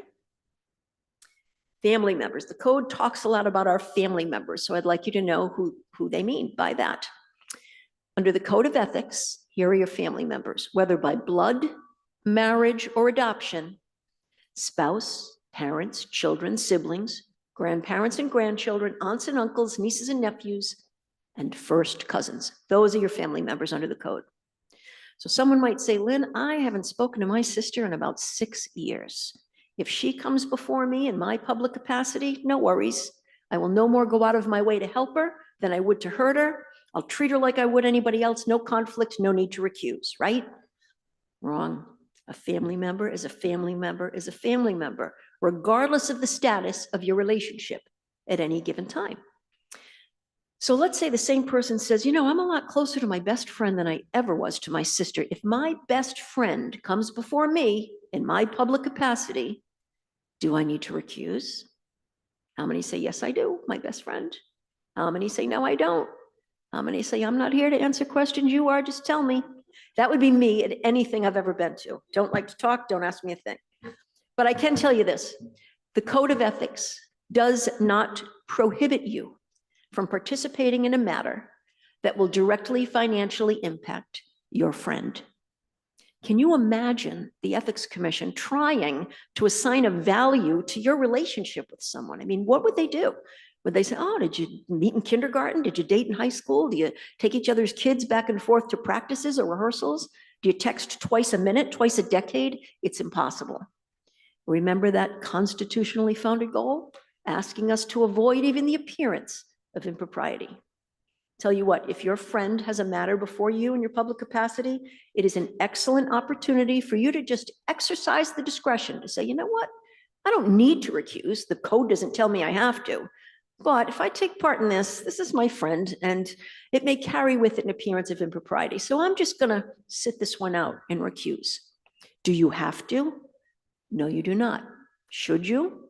Depends who you ask. Tonight you're asking me, and I say, yes, you should. Sermon over for now. Okay, think of a conflict of interest as a situation in which your public duties and your private life intersect. That's how a conflict of interest happens. And I said there's no test, and that's still true. But if you leave here tonight remembering any part of this presentation, make it this next part, okay? It is not unethical to have a conflict of interest. It doesn't violate the code of ethics to have a conflict of interest, said the person with 31 first cousins, okay, I kid you not. It's not the conflict that's the problem. The potential problem is the failure to identify and manage your conflict, and we help people do that all the time. So, do I have a conflict of interest? Ask yourself, is it reasonably foreseeable, more than conceivable, less than certain to occur, that a decision that I'm helping to make as part of my public duties will result in a financial benefit or detriment to me, to my family or household member, to my business associate, to a business by which I'm employed? Ask yourself, even if there's no financial impact, is a family member, a household member, a business associate, or a business by which I'm employed a party to or participating in the matter that's being discussed? If the answer is yes, you have a conflict of interest. You must recuse from any participation in that matter. Now, you'll notice in this slide, in the last slide, the term household member is in there. That's because under the nepotism provisions of the code, which we're going to look at briefly in a moment, if someone lives in your household, that is conflict of interest territory, regardless of whether you are related by blood, marriage, or adoption. The act of recusal is relatively simple. We ask you to complete what's called a statement of conflict of interest form, sometimes called a recusal form. There are plenty in this building, I would imagine. And if not, you can get one from our website or from my office. You fill it out. I think it's down to one page, super simple. You present the original to your presiding officer or your immediate supervisor. And between the two of you, decide who's going to send us a copy. We do track the recusal forms. Okay, on to nepotism. I get a kick out of this slide, and if nepotism exists, my brothers will root it out, right? Ironic. Okay, as someone who is subject to the code of ethics, you may not participate in any matter as part of your public duties if there is reason to believe or expect that any person within your family or a household member is a party or participant, or will derive a direct monetary gain, or suffer a direct monetary loss, or somehow obtain an employment advantage by virtue of your participation. The code's prohibitions against nepotism apply regardless of whether, for example, your family or household member, objectively, absolutely the most qualified person for that job, absolutely deserves that promotion. It's going to happen. It's got to happen without you being a part of it. The policy underlying the prohibitions against nepotism is premised on the recognition that it's just really, really difficult for anybody to be truly objective when making a decision about something that's going to impact a family member. Do we think you can do it? Maybe, probably, not the point. We remove from you the obligation of having to defend yourself after taking part in a matter impacting a family member by just taking it off the table. And I'll remind you one more time about that constitutionally founded goal of avoiding even the appearance of impropriety. A few examples of nepotism, not an exhaustive list, but this will get you thinking about nepotism. Hiring someone in your family or household is nepotism, as is the awarding of a contract to someone in your family or household. Any decision regarding a family or household member's property is nepotism, as is appointing someone in your family or household to a compensated position. And then the participation in a disciplinary matter in which a family or household member's employment is at risk. Those are all examples of nepotism. Still on nepotism, you may not participate in the supervision, evaluation, appointment, classification, promotion, transfer, or discipline of anybody in your family or your household, nor may you delegate any of those tasks to your subordinate.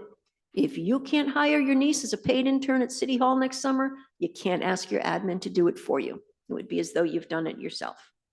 Okay. Now, the Code of Ethics does allow the Ethics Commission to approve what's called an alternate chain of command. This comes up when members of the same family work in the same office or at the same public agency. Think fire departments, police departments.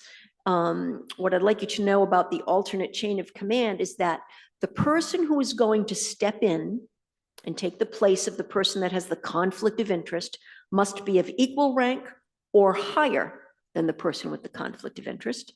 And this alternate chain of command cannot just be presumed acceptable prior to the issuance of a duly authorized advisory opinion issued by the Ethics Commission. And you will leave here knowing what that is.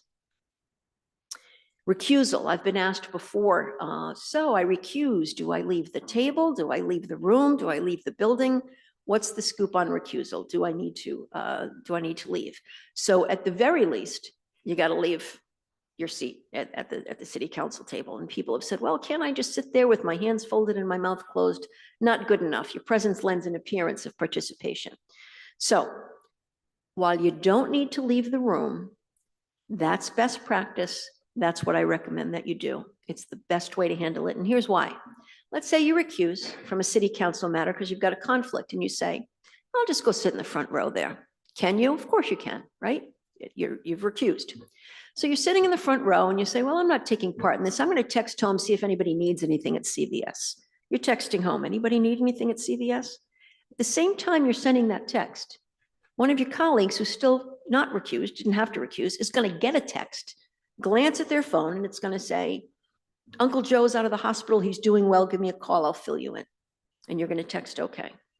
And my phone is going to ring at 8:31 the next morning with someone who says, I was at the Cranston City Council meeting last night and I want to file a complaint because so-and-so recused, but sat in the front row and immediately texted someone else who was still participating. And they were texting back and forth and that person participated. I just know it. When I tell you that you can't make this stuff up, I did not make that up. Only it wasn't me that got the call. It was one of my colleagues. Okay. Leave the room. It's just the easiest. You'll sleep well that night. Now, if a public body is an executive or closed session, if you think about it, once you've recused, really no more right to be in the room as any member of the public. So then you definitely leave in that circumstance. We are moving at a clip. We're going to finish early. Contracts, ever so briefly. No person subject to the Code of Ethics may enter into any contract with a state or municipal agency unless the contract has been awarded through an open and public process, including prior public notice and subsequent public disclosure of all the proposals considered and the contracts awarded. Now, there are certain contracts for professional services which are customarily awarded without competitive bidding. Those do not require competitive bidding.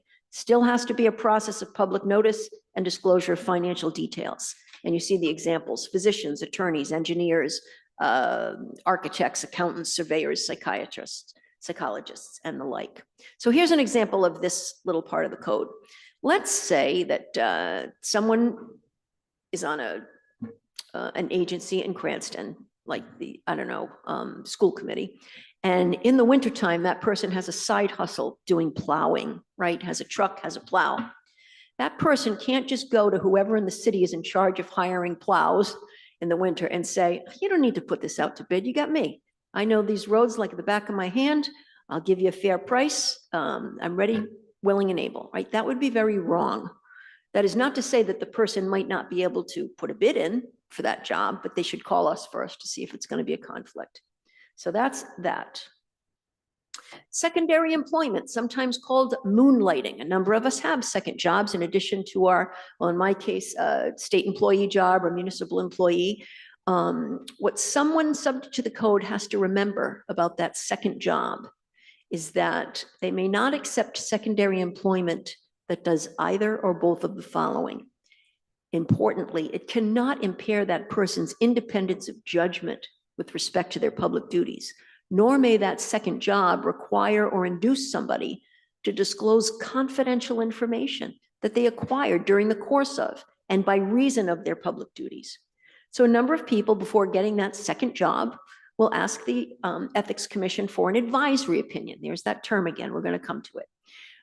These are the factors that the Ethics Commission considers when trying to weigh out whether or not that second job for someone is going to be okay.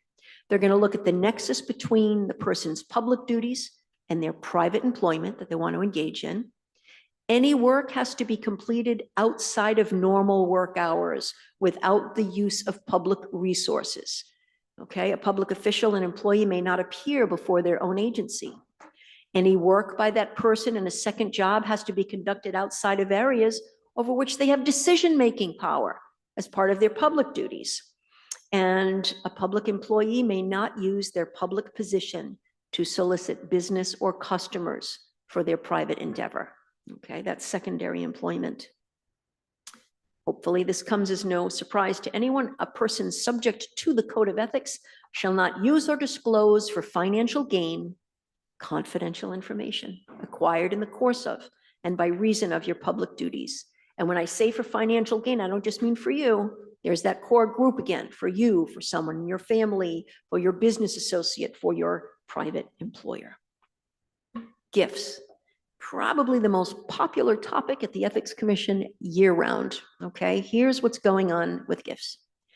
As someone who is subject to the Code of Ethics, if you participate in making decisions, you may not accept cash or forgiveness of debt from an interested person. What's an interested person? An interested person has a direct financial interest in a decision that you either make or you help to make. And interested persons include employees or representatives of an individual, a business, an organization, or an entity. So what can you accept? Under the Code of Ethics, you may accept things of value up to and including $25 per instance and $75 per year per interested person. So I will say this, if your city or agency has a zero tolerance policy on gifts, or one that is more strict than the $25 limit in the Code of Ethics, let's say it's 10, then you have to follow your agency's rule. But let's say that your agency says, yeah, we get it, Ethics Commission. You can't go around accepting expensive gifts from interested persons, but $25, really? That's nothing. That's like a cup of coffee and a sandwich. We're going to make it 100. So if your agency has a $100 gift limit, you got to follow the Code of Ethics. You follow the less fun one, okay? So once upon a time, years ago, maybe 15, 20 years ago, that $25 limit was $150. And that $75 limit was $450. And I am no math whiz by any means, but you'd think that as years go on, you know, with the cost of living and inflation, that number would rise, right? Clearly, something had to be reeled in at one time. And I was once giving this talk at another building, and at this point, a gentleman raised his hand and said, do you mean to tell me that if I do something for someone and they appreciate it, and they want to give me 2 tickets to a Boston Bruins game, that I can't take those tickets? And I said, very good. That's absolutely right. You get it. He's like, rah, rah, rah. He was very upset. I said, sir, I have a question. Did anyone ever try and send you to a Bruins game before you worked in this building? And he didn't know what to say. It's different as public servants, right? You have a private business, you have an insurance company or a law office, and you're not subject to the code, and a happy client sends you, you know, I don't know, one of those fruit things at wintertime, or cookies, or tickets to PPAC. That's different. We're public servants. We don't take gifts, or we shouldn't take gifts. Okay. And that's why Jason Grammett, the executive director of the Ethics Commission, on Boss's Day, gets a card signed by 11 people with a $20 Dunkin' card in it. So, okay, transactions with subordinates, still under the code. As someone who is subject to the Code of Ethics, you may not engage in a financial transaction. What do I mean by that? Private employment or consulting, giving or receiving loans, monetary or charitable contributions with an employee, contractor, or consultant over whom you exercise supervisory responsibilities. They would be your subordinates. Now, there are some exceptions. There are certain financial transactions in the normal course of a regular commercial business or occupation. That would be an exception. Also, if the subordinate is the one to initiate the financial transaction, that would be an exception. And then there are certain charitable events that are sponsored by the highest official or governing body of the state or municipality, which is why the governor can invite me and my colleagues at the state to contribute to the United Way once a year. All right. No person subject to the Code of Ethics shall solicit or request directly or through a surrogate political contributions from a subordinate over whom that person exercises official supervisory responsibilities. Okay. Now, people have a First Amendment right to contribute to the campaign of their choice if they so choose. So the bottom line here is that you can't ask someone, your subordinate, to contribute, but we're not going to keep someone from contributing to a campaign that if they choose to. The revolving door, there are a number of revolving door provisions in the Code of Ethics. A lot of people don't like them, not going to lie, but I want you to know why we have them, and then I'll give you one or two examples.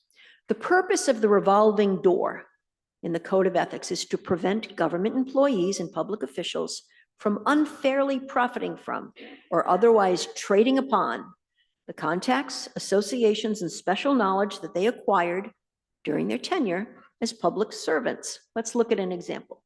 No elected or appointed official may accept any appointment or election that requires approval by the body of which that official is or was a member to any position which carries with it financial benefit. This prohibition continues for 1 year after the termination of that person's membership in or on such body. Now, the Ethics Commission can give its approval for an exception if satisfied that denying that request will cause a hardship, not to the person who wants the job, to the body trying to fill the position. Here's the example I use.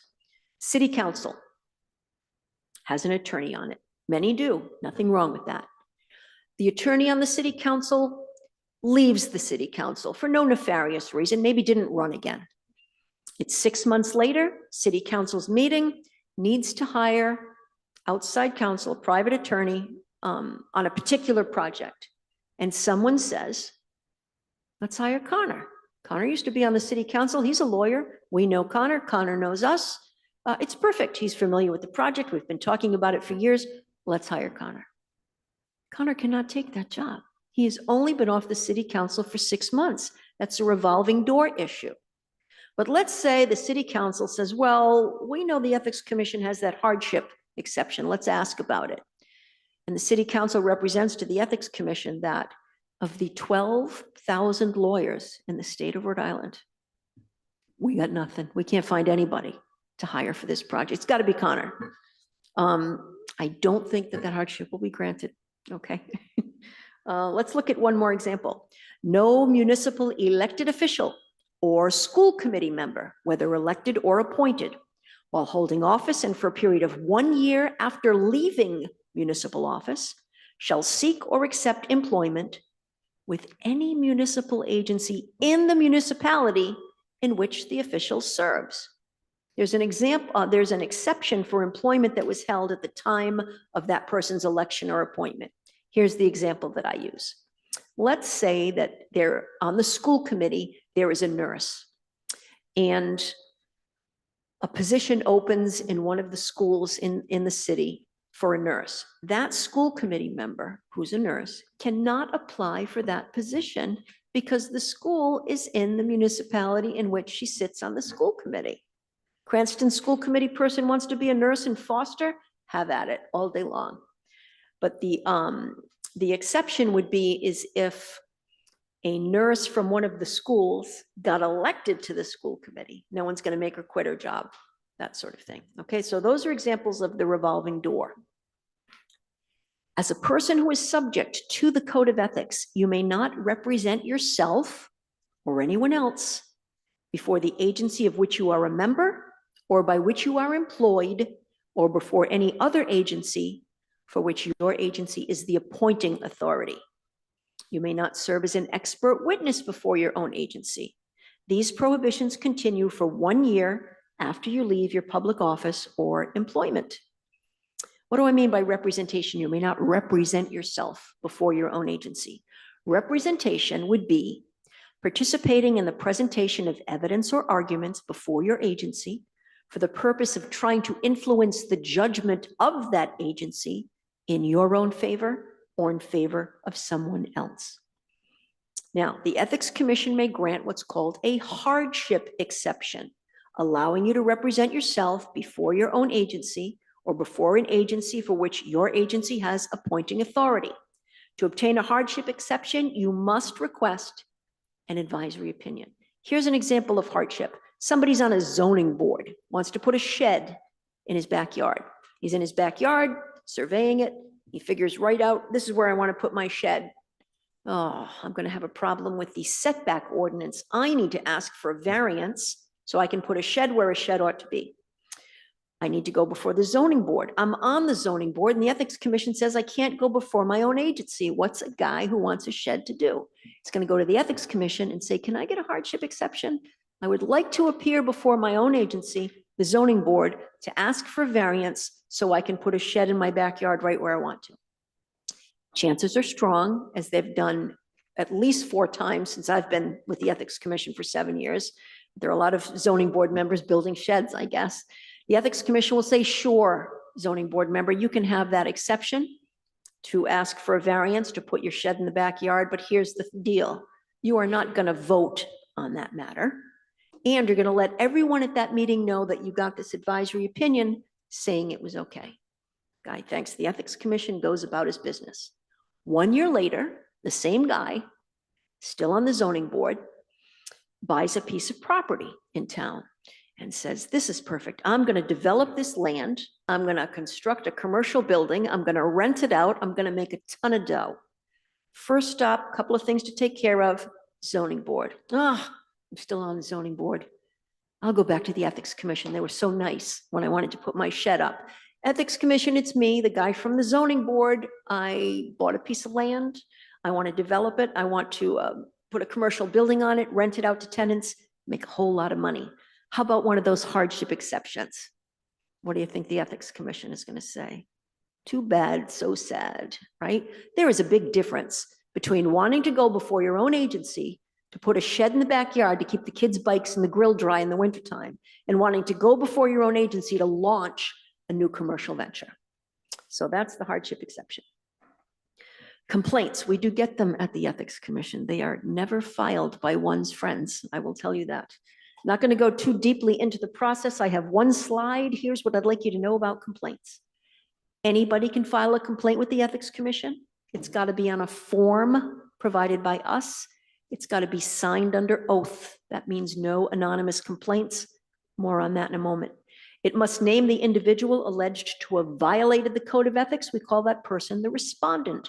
It's got to identify the respondent's public office, detail the specific acts which allegedly violated the code, and it's not public unless and until it's accepted by the executive director and the complainant is not a party. The complainant gets the ball rolling, but is not a party to the action. What I'd like you to know is that a complaint before the Ethics Commission is civil in nature. It is not criminal in nature. The Ethics Commission does not put people in prison. That is not to say that someone facing a civil ethics complaint before the Ethics Commission might not be in some hot water with the Attorney General's office or the U.S. Attorney's office for the very same conduct. But before us, it's civil. That signed under oath part, I've had people say, well, I've got a complaint I'd like to make, but I'm not putting my name on it. I fear retaliation. There's a part of the code that will address retaliation. If anyone tried to retaliate against someone who filed a complaint, sometimes that's not enough. The person's still uncomfortable. I'm not putting my name on it. The Ethics Commission is authorized to initiate its own investigations and will do so. We're not out daily scouring cities and towns for people violating. There's 12 of us and not enough time for that. So if someone felt strongly enough about something going on that they wanted to call our office and speak with an investigator and say, I'm not going to file a complaint, but here's what I can tell you, then the investigators will discuss it, bring it to Jason Grammett, and perhaps start their own investigation. So usually I'll get a question, so what's the fine if I violate the ethics code? Well, in true lawyer form, I will tell you, it depends, right? The Ethics Commission is able to impose a fine of up to $25,000 per violation. Does that happen every day? No, it does not. Has it happened in the past? I'm sure at least once or twice it has. So what is more of a fine? Well, again, it depends. If you're late filing your financial disclosure statement, and we've called you 3 or 4 times, offered to help you fill it out, offered to come get it, and it's still not filed or filed super, super late, maybe you'll get fined $100, maybe $300 if you're a repeat offender. If you vote on a matter that somehow puts $5,500 in your pocket at the end of the day, I would guess that that might be a good place to start with a fine by the Ethics Commission. So it's going to depend, but that's what they have the power to do. Advisory opinions, we're almost at the end. This is the other half of my job and that of my colleague and friend, Teodora Papa. Teddy and I draft maybe 95% of the advisory opinions that leave the office. We want you to know how to get one if you need one. An advisory opinion is a legal interpretation of the Code of Ethics. It is issued by the Ethics Commission. It provides very specific guidance about a particular and impending circumstance, and it is based on the representations of the petitioner. The petitioner is the person who's asking for the advisory opinion. Your takeaways here: the Ethics Commission does not issue advisory opinions on hypothetical situations. One, who's got the time? Two, they're of no use to you. These advisory opinions very much turn on the specific facts which support your question. And as for based on the representations of the petitioner, what that means is we don't investigate the facts. Whatever the petitioner says are the facts, that's how the advisory opinion is written. Why do people get advisory opinions? To protect themselves from taking an action. They want to make sure it's not going to violate the Code of Ethics. And if you get an advisory opinion that says, yes, you may do this, and then someone files a complaint after you do it, you're protected because you got an advisory opinion. Unless the advisory opinion was written on like a web of lies, right? Which doesn't happen because most people, they just want to know, for better or worse, can I do this? There's no need to lie to make you able to do it because it's not going to protect you in the end. And that's why people get advisory opinions. Anybody who's subject to the code can ask for an advisory opinion. The time to do it is before you take official action. One, practically speaking, the Ethics Commission doesn't issue advisory opinions on past conduct, prospective conduct only, okay? Better to ask permission today than forgiveness tomorrow, as they say. And when you do ask for an advisory opinion, it's got to be about a part of the code that's going to impact you. You can't do asking for a friend, right? Let the friend do the asking. To get an advisory opinion, you mail, hand deliver, or email to the Ethics Commission a letter containing your signature and all the information you see here. I need your contact info. We're going to chat while we figure out how to put this thing together. Tell me a little bit about your agency, what your duties are. Tell me the nature of the potential conflict. Summarize the relevant facts as best you can. Teddy or I will get the others, the facts that we need. Do let us know if you have any time constraints. We generally try and issue these advisory opinions in the order that the requests come in, but sometimes somebody's in more of a hurry than somebody else, and we want to accommodate as best we can. The Ethics Commission meets usually twice a month, once a month in the summertime, always on a Tuesday morning, always at 9 a.m. We have a commission meeting tomorrow, as a matter of fact, and advisory opinions are heard first. We start promptly at 9. I'd be shocked if anybody tomorrow, I think we have 4 on tomorrow. They'll be done by 10:15 tops. After you submit your request, you're going to get a letter saying we got your request for an advisory opinion. You'll get a draft recommendation prepared by a staff attorney. It will say draft in big letters across every page. They're 3 or 4, sometimes 5 pages long. The reason it says draft doesn't mean a thing what I wrote or what Teddy wrote unless and until a majority of the Ethics Commission vote to approve it. You are strongly encouraged to attend the Ethics Commission meeting at which your advisory opinion will be considered. They may have a question for you. You may have a question for them. You'll get a written copy if it's approved. It's going to go up on our website. And you should know that both the advisory opinion, which is public anyway, because it's on our website, and your letter asking for it are considered public records under the Access to Public Records Act.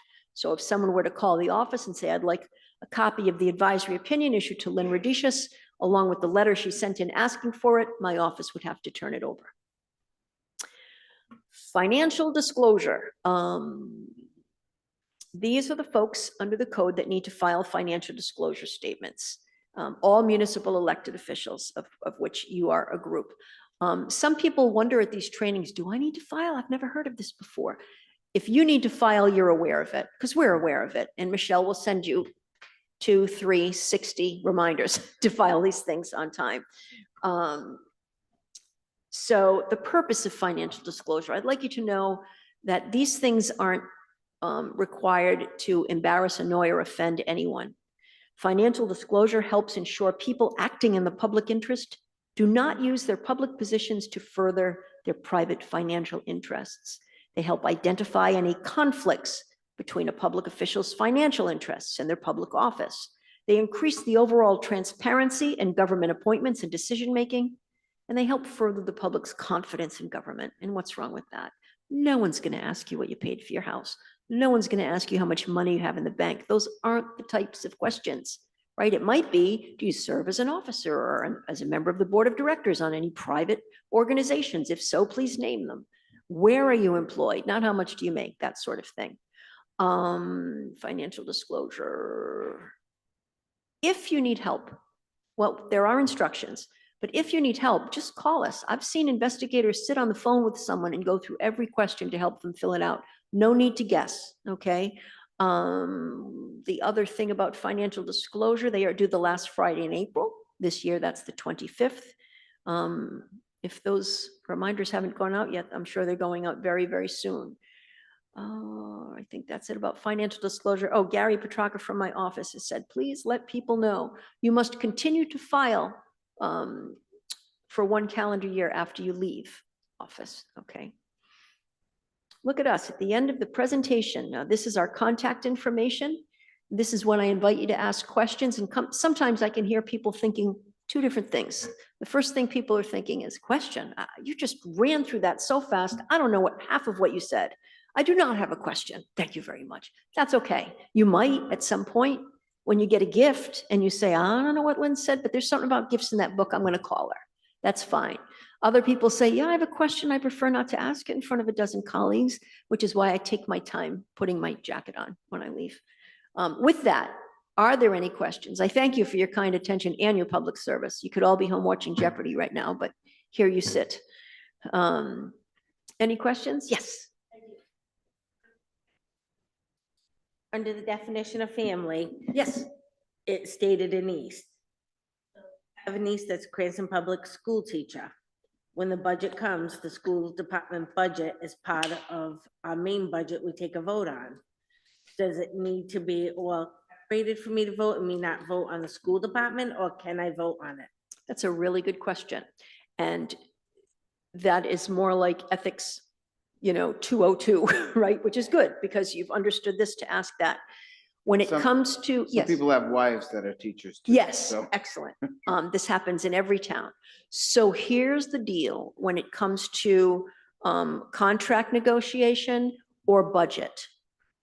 You may not take part in any line item matter or any decision that will directly impact the employment or compensation of someone in your family, right? What you can take part in. So if you have a niece who's a teacher, you're not going to be on a commission that helps, negotiate their contract.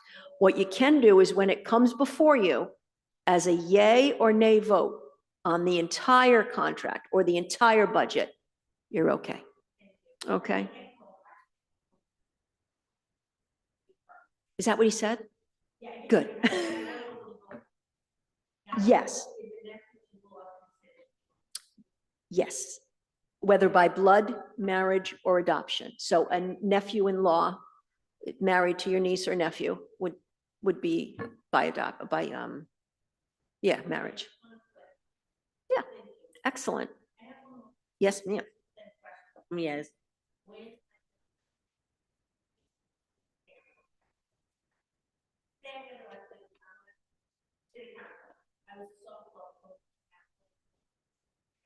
Yeah. I heard that maybe a bigger school in Cranston needs a softball coach. Can I put out that?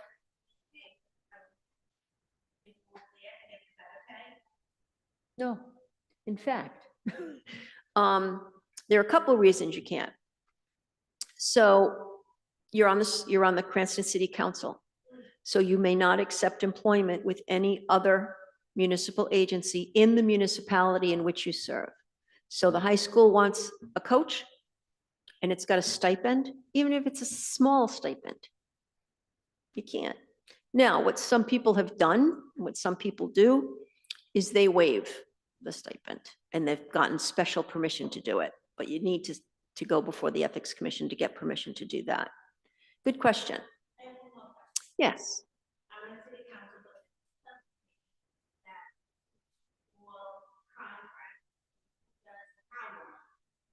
My mother and father, I didn't work with, I'm a council and president. And, the subcommittee votes to send all the council, but I'm business. And what's the question? Is that okay? Do you write law school exam questions in the side? So here's the thing. You're on the city council and yes. Yes.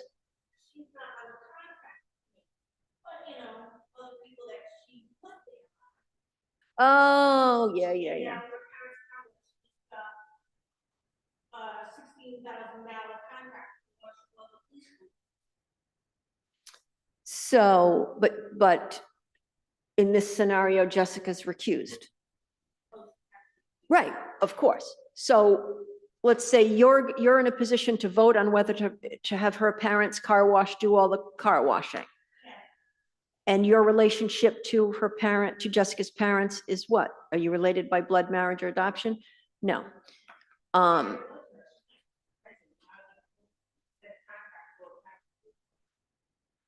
Why? No, I mean, Jessica, my car is dirty. yeah, there's Can I have a car wash? I can understand where they would carry with it an appearance of impropriety, and that becomes this other question, is you gonna penalize Jessica's parents who have a car wash that wanna throw in? And what if What- Jessica works for the car wash? I wanna go home now. Yes, Andy, save me, please. Well, I first want to thank you. When I first got elected, I reached out to your office for an advisory opinion and you were great. You really helped me out and walked me through the whole process. So I advise everybody, encourage everybody here that if you have any questions, please reach out to them. My question for you is, I'm a sports person. So if there's a little league, if there's a Pop Warner football team and they're raising money, can I help them raise money? Is it a private organization? Private organization, but I will be soliciting local restaurants, businesses in my area to help support this team. Can I do that? In your private capacity? Yes.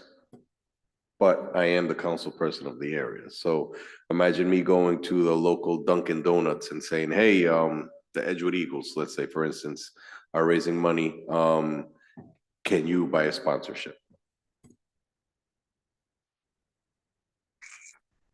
Right, I was told I couldn't because I'm on the PTO. I was told I can't raise money. See, there's so many different like tentacles here. Like you can't solicit from subordinates, first of all.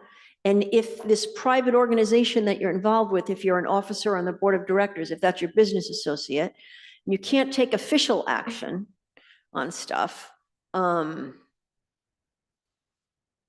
Well, it's more or less like help the kids of the neighborhood. So that's why, as a private citizen, I'm going to reach out to the local restaurants and say, hey, this organization is doing this. I'm here to see if you're willing to sponsor.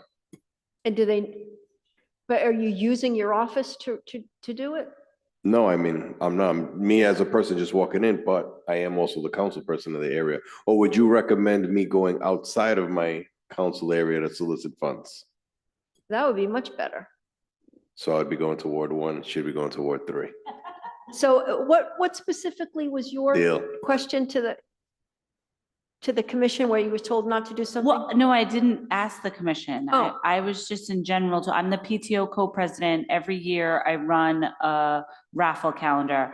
I go to local small businesses and ask if they will donate to the calendar $50, $25. Hmm. I did it under my capacity last year before I was elected. The calendar's wrapped up by this time.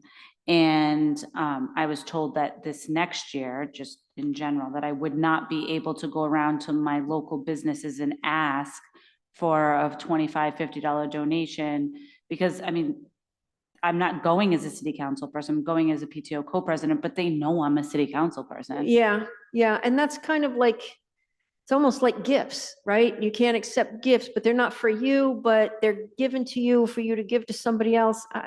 You know, I know that if you want something done, you ask a busy person to do it. And it's always the same people that step forward and want to help. But you don't want to step in something, you know, we often don't know. Like some people say, well, I'll just navigate it and be real careful. But there are so many times you're not going to know you've stepped in mud until you're wiping it off your shoe. You know what I mean? But my spouse can do it. So, Yeah, if your spouse isn't subject to the code, right? Yeah. so to just end this, is this something that I should get an advisory opinion on, or can I go to Ward 1 and solicit funds for her organization, and she could come over to my ward and solicit fund for my organizations? Well, you're all like on the same city council. I'm not sure that if it's a different ward, it makes a difference because you're Some- still. But you said private, as a private capacity, that's why you're throwing me off. No. Right, so it wouldn't make a difference. I thought you meant like in Warwick. You know what I mean? So I have to find somebody in Warwick to come down here and I'll go, okay, we got it, thank you. So Vinny will come here to work.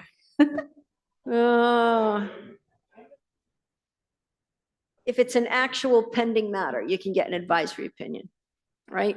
If you need one, or it might be able to be handled over the phone. I'm just not sure it can be handled by me after a 12-hour day. But thank you very much for coming out Of today. course. Are there any other questions? Yes. Okay, oh, I'm on city council. Yep. I'm resign after 4 years. I decide to go run to be on school committee.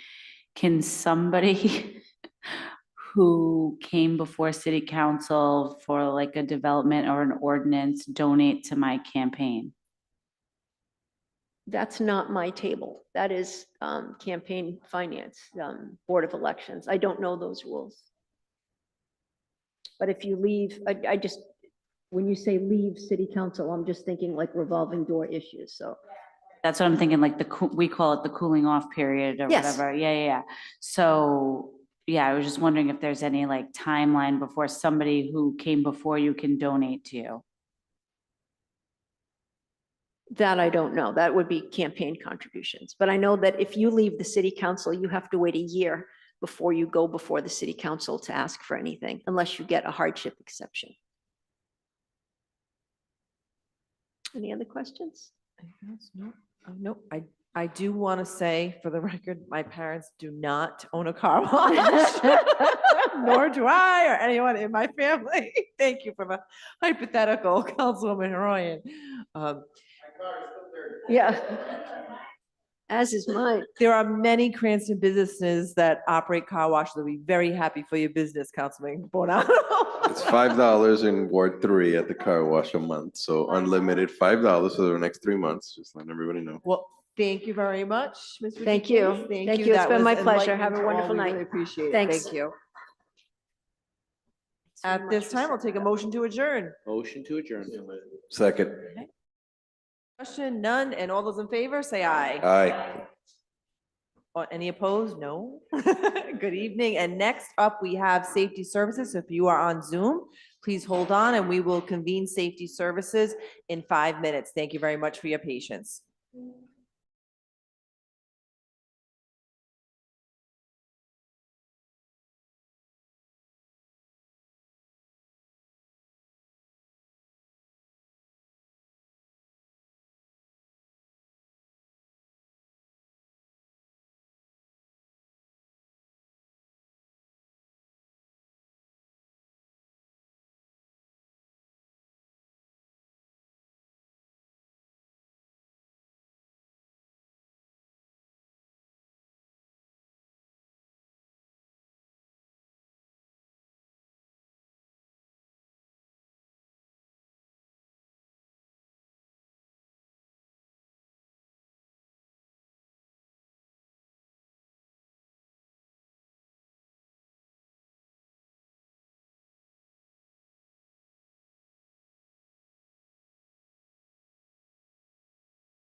I'd like to call the Safety Services and License Committee to order tonight, March 3rd. Roll call, clerk? Councilwoman Graziano, Present. Councilman Andujar, Present. Councilman Ritz, Present. Councilman Trafficante, Council Vice President Wall, Here. Councilwoman Haroyan, Present. Council President Marino. Present. I'm looking for a motion for the approval of the minutes from the last meeting. Motion to approve. Second. Tonight, we have public comment, Just, discussion. Rose, please take a roll call. Councilwoman Graziano, Yes. Councilman Andujar, Yes. Councilman Ritz. Yes. Council Vice President Wall, Yes. Councilwoman Haroyan, Yes. Council President Marino. Yes. Okay. Next up on our agenda is public comment. Is there anyone here from the public that would like to comment on docket items only? Please limit it to 4 minutes and state your name and address when you come up to the mic.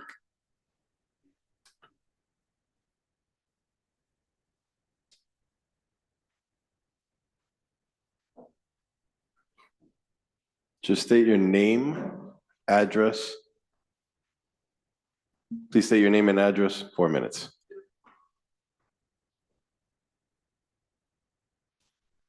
My name is Demetrius Palmer. Demetrius, it's, do you need me to spell it out for you? Dimitris, and the last name is Palmer, Palmer. And I live at 9 Lexington Avenue in Cranston. I've lived in Cranston the last 9 years. I own my house. I'm here on behalf of the liquor license, the public notice hearing for a possible liquor license of El Laham Restaurant. Since they've been there, I was in favor of them coming. I have nonstop noise complaints from them. I've contacted Cranston Police Department several times since they've been there. Their trash has come onto our lawn. Almost every night, they are revving their engines. And also to include, we know the weather's about to change.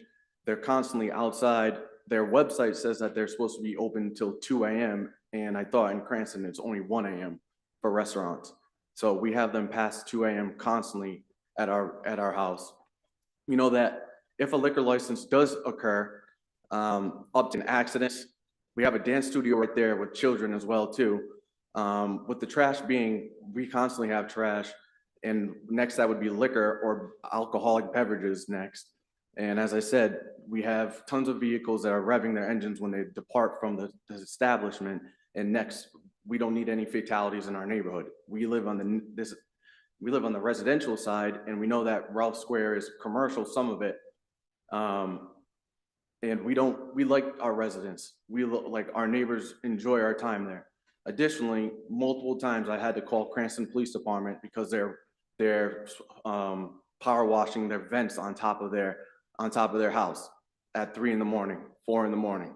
Yes, you can contact Cranston Police Department. They've logged the activity.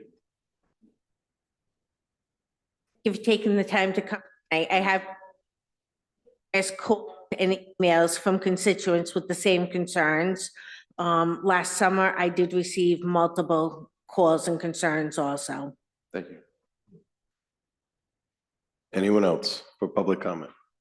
I also want to say I have never made a complaint to the city until now, until this. Thank you. Is there anyone else here from the neighborhood that would like to speak? Good evening, E. Sherman, Y. Sherman, 10 Sherman Boulevard. I'm literally live a couple hundred feet from the establishment. Just as gentleman said before, I want to bring it back many years ago when this establishment applied for the entertainment license. And the only letter I get is from that. And later I find out they also want to apply for a liquor license. I'm not here to keep any resistance and business. However, just like that gentleman said, overall, I see trash sometimes because it's from a lot of people from out of the area. And I'd like to remind all the council that we live in a neighborhood. This is a neighborhood business zone. And I have issue even a little while ago with this brewery. And the planning board allowed industrial size brewery into the neighborhood. And when I brought it up the attention to the board member, I was kind of like, make me feel like I don't know what I'm talking about. And I was concerned. There's so many liquor licenses now in that neighborhood. We have kids walk to school every day in the morning. It is a working neighborhood. We do sleep a little bit early. We have day jobs. And I hope that any consideration can give to the resident there, because oftentimes they just ask the local business people if it's a good idea or not. Unfortunately, none of these business people actually live in the neighborhood. So I just felt that please give us some consideration because of unique neighborhood we have in here. This is not Dame Street or Atwells Avenue. And I used to get excited when I received a letter, neighborhood restaurant, cafe coming in. But now, I don't know, next is gonna be a car wash. Please take that in consideration. Thank And you. good luck with the business. I've seen them do a lot of cars there. I'm sure they do pretty good without the liquor license. But again, lastly, with a liquor license close at 1 in the morning, that could be trouble. Thank you. Thank you very much. Tiff would like to speak on docket items only. Hi, Rebecca Bernardo. Bernardo Hartley. Thank you for the opportunity to speak. I live at 11 Lexington Ave, and as many of my neighbors have already shared, I am 100% against the passing of an entertainment license and a liquor license for Eloham. Since moving into our home in 2018, many of my neighbors, along with myself, have had frequent and continuing issues with this business. And I am confident if you grant a liquor license or an entertainment license, these issues will not only get much worse, but they will drive away the residents of Cranston and potential new businesses in the area. The parking lot at Eloham is already a dangerous and noisy location. This only gets much worse at night and in the summertime.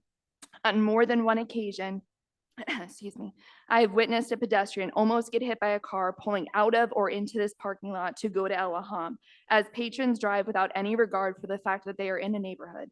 This is especially concerning since this is a parking lot and business directly located next to a dance studio for children. There have been multiple instances where patrons of Eloham use the parking lot as an extended social gathering space.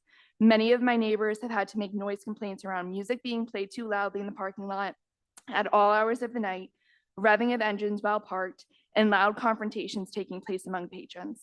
If you add later hours, entertainment, and alcohol to this mix, I can assure you this is only going to get worse and potentially require frequent city and police intervention.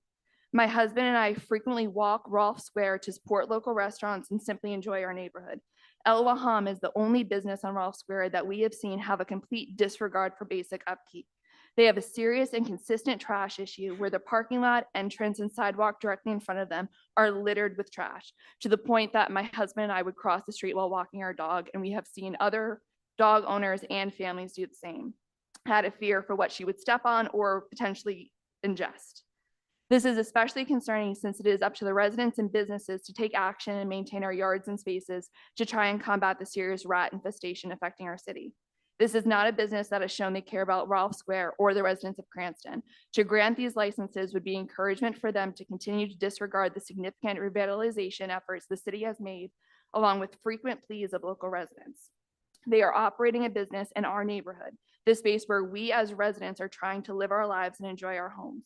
It comes down to quality of life, and the quality of life for residents around Rolfe Square would be seriously diminished if these licenses are passed. I implore each of you to listen to the residents of Cranston. It is their best interest that you should prioritize, since it is these residents who have chosen to make Cranston their home. We are doing our part to be good neighbors, and this business is not. So please do not grant a liquor license or an entertainment license. Thank you very much for your time. Thank you.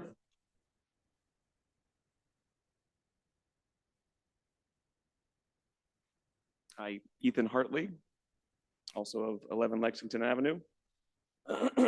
My wife Rebecca hit on a lot of the same points that I would obviously agree with. I'm not going to repeat all of them, but I would like to reiterate the safety concerns that she brought up and my neighbor Demetrius brought up in regards to allowing a liquor license at a restaurant that sits directly next to a dance school, where just on the way here, we were seeing parents already queuing up to wait for their kids to be done with dance class at all hours throughout the year, including when it's dark outside, like right now. It seems like a disaster waiting to happen if you introduce alcohol to that mix. Like my wife, I have often, throughout the last 6 years of living in my home, seen cars going in and out of there with absolutely no regard for pedestrians, other cars, anybody. It happens constantly. As you all know, sitting on this board, a license such as a entertainment or alcohol serving license is a privilege, not a right. And a business should make it very clear that they have earned the respect to get that license, and they should clear a very high burden to do so. In over 6 years of living within 100 or so feet of this business, I can say with certainty they have not earned the trust necessary to be granted these licenses at all.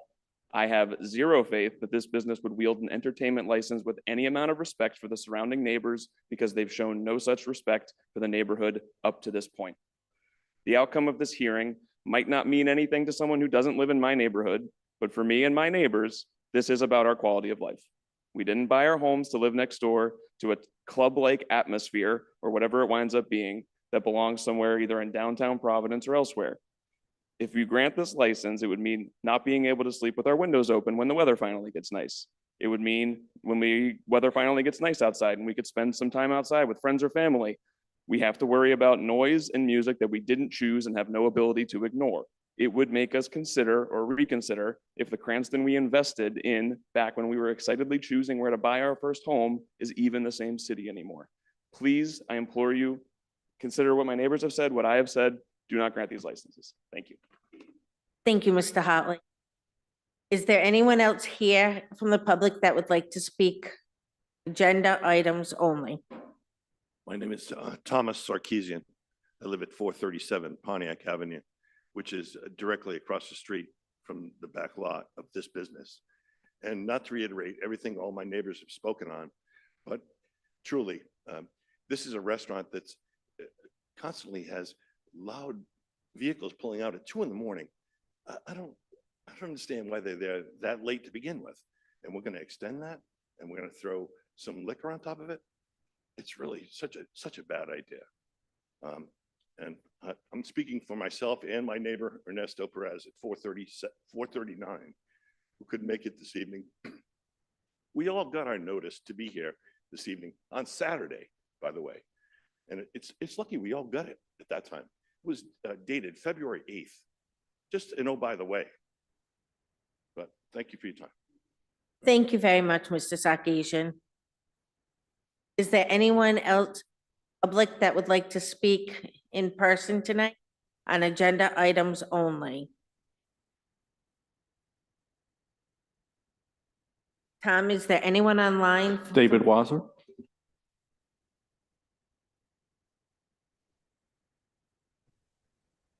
Hello? Yes, if you could just state your name, address, and you have 4 minutes. Yes, my name is David Wasser. I live at 15 Concord Ave, so maybe a couple hundred feet from Eloham. I'm surprised to hear what the other neighbors have said. I have been living here since Eloham opened. I've never heard loud noise from the restaurant. I walk around the neighborhood. I've never noticed any trash problem at Eloham. I mean, there's trash that blows around our neighborhood, but I couldn't say that it comes from Eloham, and I've never noticed a problem there. Never had any disruption from the restaurant at all in the years that I've been here. I enjoy patronizing the restaurant and am happy to have them as a business on Rolfe Street. I think maybe the city needs to send someone out to kind of take photos or gather some evidence to determine what's really going on, because I think there's some other possible explanations for maybe some of the disruption that neighbors are experiencing. because I'm sure that they're not making it up if they're experiencing it, but I would want to be sure that it's really coming from El Laham. I'm just saying from my personal experience, I've never noticed any problem that I could attribute to them. Thank you. Is there any, Tom, is there anyone else online that would like to speak tonight? Zachary Rea. Zach, Hi, can everybody hear me? would you please state your name and your address? Zachary A. Rea, 449-451 Pontiac Avenue. You may speak. Thank you. I've been a resident of Cranston for 14 years. I bought my house in 2011 to communicate to my fellow neighbors, everybody but the person at Concord Avenue. I can communicate on a number, on no less than half a dozen occasions. I've personally gone over to El Laham, spoken to employees, spoken to potential owners and patrons regarding loud music, regarding people still operating inside of the business well after hours that are either on their website or on their door. That goes into the hours of 2, 3 a.m. Not that long ago, I had heard a blood-curdling scream, somebody begging for help when I ran out of my house, to obviously the much surprise of my children. Somebody was screaming from inside of the business. I had contacted Cranston Police. They were arriving about the time that I had gotten over to that area. There's cars constantly in the parking lot at nighttime playing music. I communicated to the employees that were inside of the restaurant that were entertaining these patrons. They basically said, they left our business even though they're still on the private property. And I had to ask those people myself to make sure that they left timely. We communicated on a number of occasions. My neighbors, Ethan Demetrius, Tom Sarkeesian, I know that at least half a dozen times they've called the police regarding the business operating power washers to clean their equipment inside. This is again at all hours of the night, and I've done a lot of different jobs. My neighbors know this. I've known them from a lot of different aspects of life. I have asked those people to not operate that equipment at different hours of the night because, my children had been sleeping. My children have woken up because of this. And I know that across the board that this is the same for many residents. I'm a proud Cranston citizen. I appreciate the business. I think that the Cranston has done a terrific job supporting Rolfe Square. I think it brings charm. I think it brings character to the city. I think that it brings obviously revenue to the city. I'm very pro business. I am very pro individual business, excuse me. So I like the fact that El Laham is there. I just think that the type of business and the type of patron that we're going to be bringing into our neighborhood, which is again where we live, where we're raising our families, is not going to be good for that specific neighborhood. It definitely has its place, but that's not where it needs to be. We're trying to grow our family, grow our citizenship in Cranston, and I don't think that that needs to have an entertainment license or a liquor license in that specific area. Thank you, Zachary. Anyone else online that would like to speak tonight? Jessica Thomas. Hi, Jessica. Could you please state your name and your address? There's one moment they jumped ahead.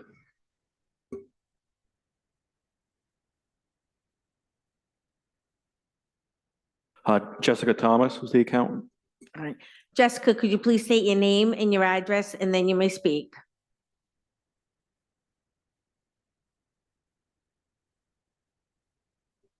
They are unmuted. Must be on their end. They did type in the Q&A, but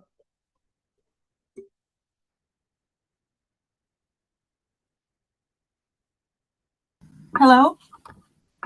Thank you, Jessica. If you could state your name and address. Hi, Jessica Thomas, 96 Richard Street. You I may just speak. I have a question regarding the license. Are you gonna establish any rules and regulations to avoid the nuisances and disturbances that the other neighbors talked about? That my concern is the increased level of noise, the increased level of pedestrian and vehicle traffic, and parking. This is a family neighborhood, and all these disturbances that everyone talked about affects all of us. We can take all of that into consideration. So those are my concerns. Thank you for taking the time tonight. Sergio? Sergio, please state your name and your address, then you may speak. Hello, everybody. My name is Sergio Pedroza. I'm calling from Rancho Cucamonga, California. I'm here to speak about Kids Empire for a business license and an amusement ride license. I'm not sure if it's after this or if it's now. Please advise.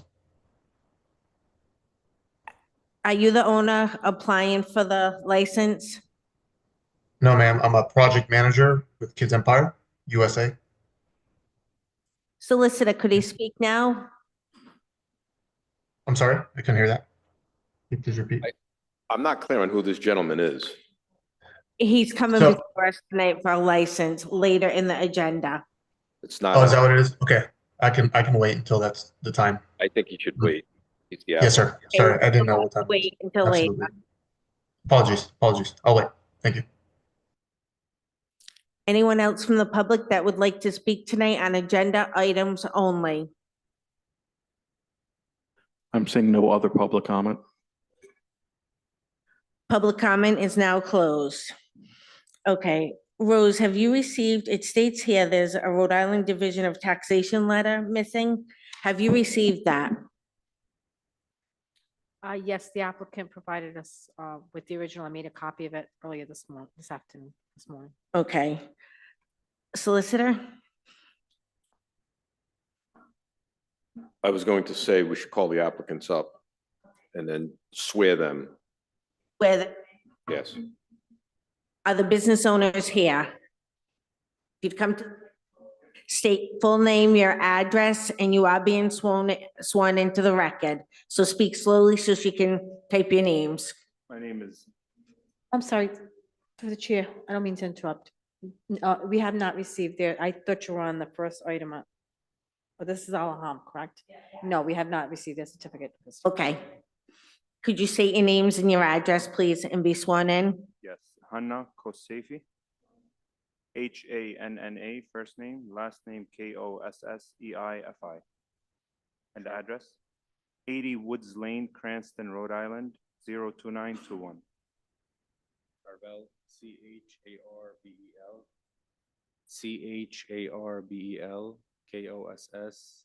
Kosseifi, 70 Burlingame Road, Cranston, Rhode Island, 02921. Okay, state you're missing a letter of, They're gonna be sworn in.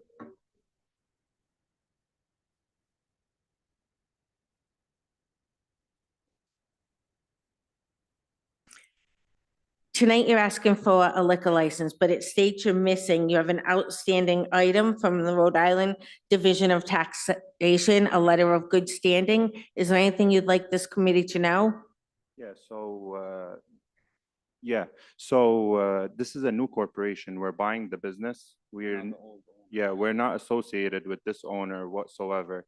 The reason why we're buying this business is because of all the disastrous stuff we heard and all the improvement that we see that we could do to this business. I myself grew up in Cranston, went to Parkview and the Cranston East. I know this area really well. We have, all our life I spent it here. And I totally agree with what everybody said. The business is being run completely, absolutely bad. And this is one of the reasons we've seen And we know about the business. We know about the business and we don't ever come to the business. We just. So you're not the business owner at this time. You'd like a liquor license for if you buy the business. Yeah, we are buying the property, the whole property. We're buying the plaza and we're buying that whole plaza on Roth Square and the restaurant in it. We're gonna do total renovation, get all this total mess and unlawlessness that's going around in the restaurant and around completely turned around. And And we improve have- it. And we have many, many other businesses, including liquor license, all of them.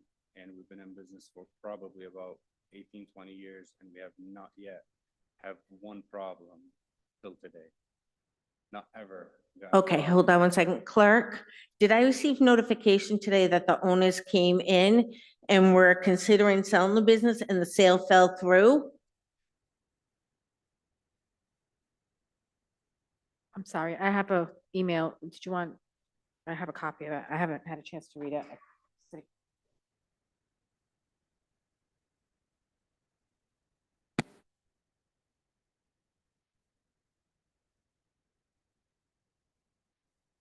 According to an email I received from the city clerk today, the existing owner of the business came in today to tell us his business is for sale, but it has been postponed.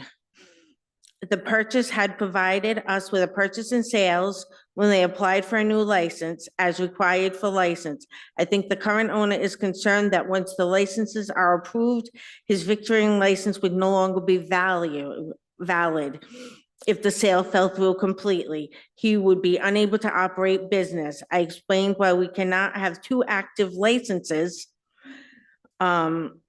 Licenses issued now, and that's for the Victorian license only, but the owner came in today to say the sale has been postponed. Yeah, we extended the purchase and sales because we found 2 tanks in the back lot that we spent already over $20,000 to have them removed. Yeah, till April. Right, so they were there, they closed on them previously, the city of Cranston never seen them. We were responsible for it to move with the closing. So we extended the purchase and sales agreement till April 1st. On Wednesday, today we finally got approval from the DEM to go ahead and remove them. And April 1st will be the closing date for it. Solicitor? As best I can understand this, and without seeing a purchase and sale agreement, first of all, I'm gonna direct this to the clerk. Rose, are they also applying for a victualling license, this group? They are, okay. Well, it seems to me at this point that until the sale is consummated, that this is premature, in my opinion. Once the sale goes through, they would have to come back before the committee. I just don't see at this point, this is not a lease agreement. The law allows a liquor license to be transferred or even granted if there is an indication or there's evidence of a place of business. You have to have a location. And I know there's a location there, but without a purchase and sale agreement and a firm closing date, and we don't have anything in front of us, I really think that this is just premature. I think you need to close on the deal first. And then come back here and apply. I don't know if you said you're purchasing a plaza. I'm not sure what that means. And you say, if you're purchasing this restaurant, I don't know what that includes. The restaurant is inside the plaza. I understand, but because you're buying the plaza doesn't necessarily mean that you're also getting the licenses. And I don't know what license this place holds other than victualling, I'm assuming. I haven't heard that. They obviously don't have a BV license. But victualling licenses are not transferable. You have to apply for a new one. So either way, you're gonna have to make new application even for a victualling license, as you're doing, but you don't own the restaurant yet. It's kind of an unusual situation. You're buying a whole plaza. We're 2 separate. We have a notarized purchase and sale agreement. So everything is set. It's a solid 22-page purchase and sale agreement that's been notarized for Okay. April 1st. Well, with all due respect to you, and I know you're testifying under oath, but we don't have that evidence before us. We have your testimony.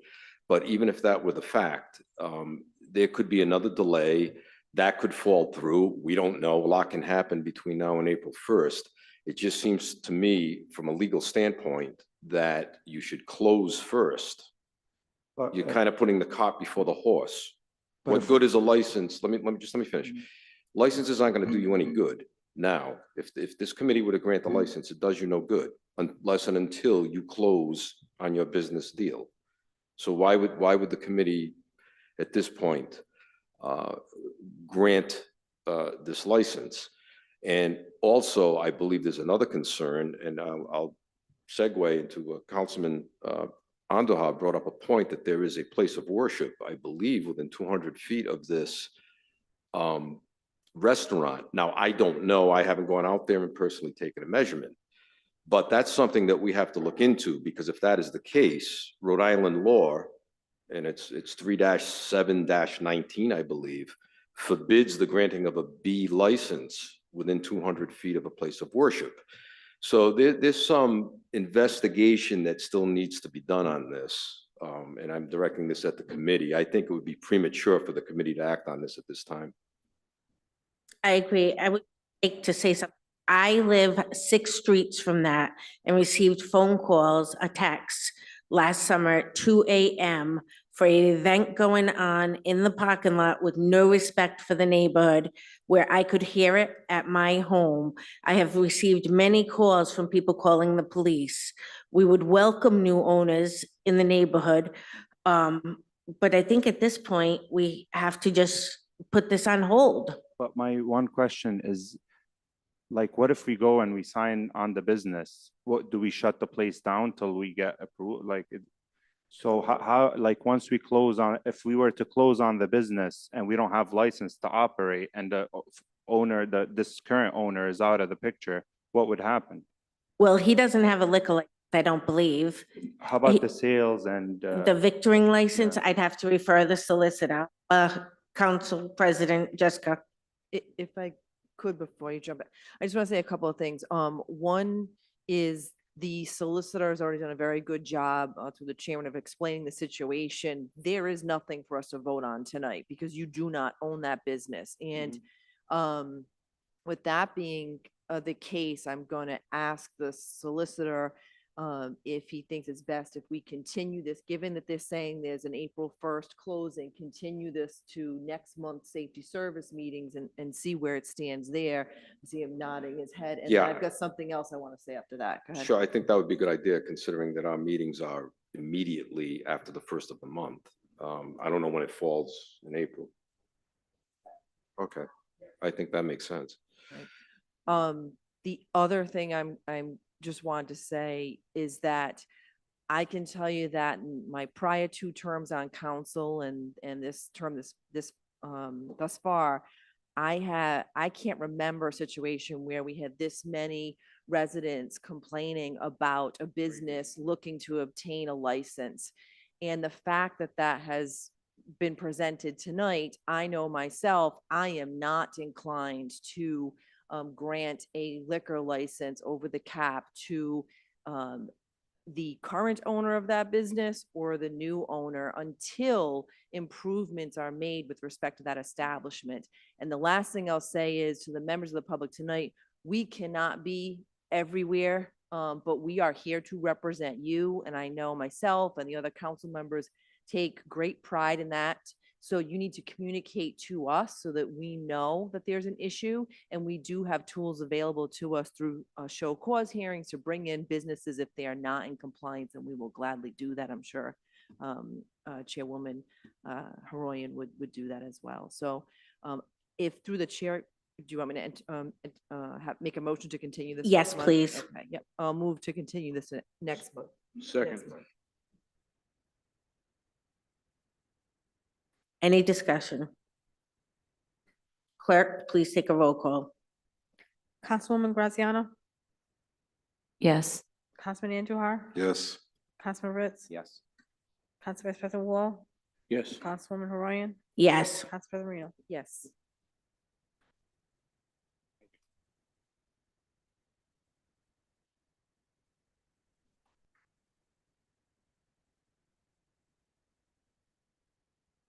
Next item of business carried over is Holliday sales license from Atwood Greenhouses. Is there anyone here from Atwood Greenhouses?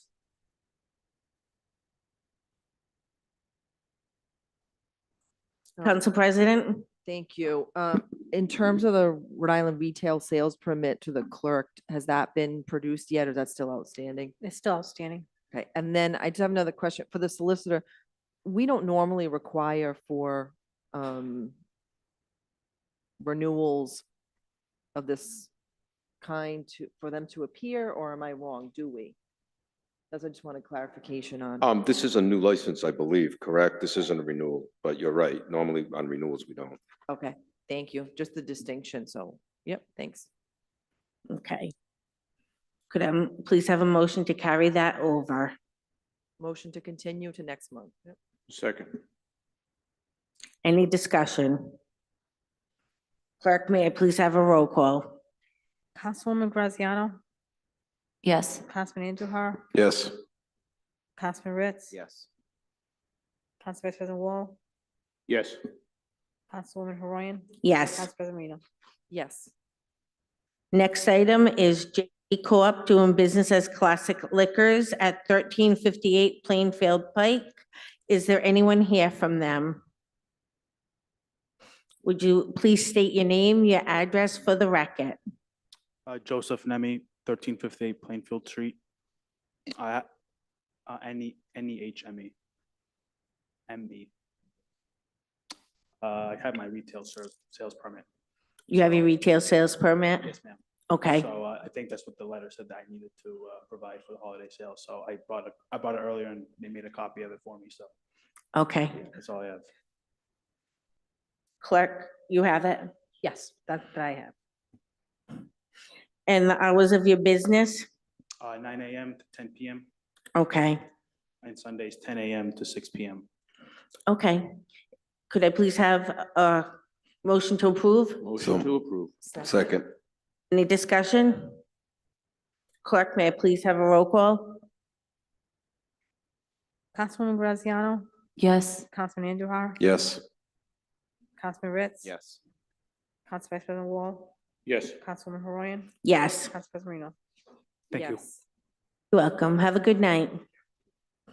New matters before the committee tonight.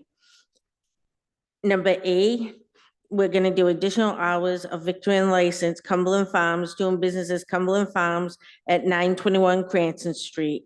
Is there anyone here from Cumberland Farms? Okay. No, it looks like not new applicant, not required. Clerk, is everything in for them? Yes, they're a client. Could I please have a motion? Motion to approve. Second. Any discussion? Clerk, may I please have a roll call vote? Councilwoman Graziano, Yeah. Councilman Andujar. Yes. Councilman Ritz. Yes. Council Vice President Wall, Yes. Councilwoman Haroyan. Yes. Council President Marino. Yes. Okay, next agenda item is Oakland Avenue Food Mart, doing business as Max Food Mart, 983 Oakland Ave. Is anyone here from the business? No. Clerk, is everything in? Yes. May I please have a motion to approve? Motion to approve. Second. Any discussion? Clerk, may I please have a roll call?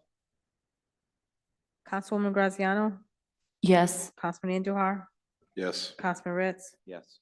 Council Vice President Wall, Yes. Councilwoman Haroyan, Yes. Council President Marino. Yes. Okay. Solicitor?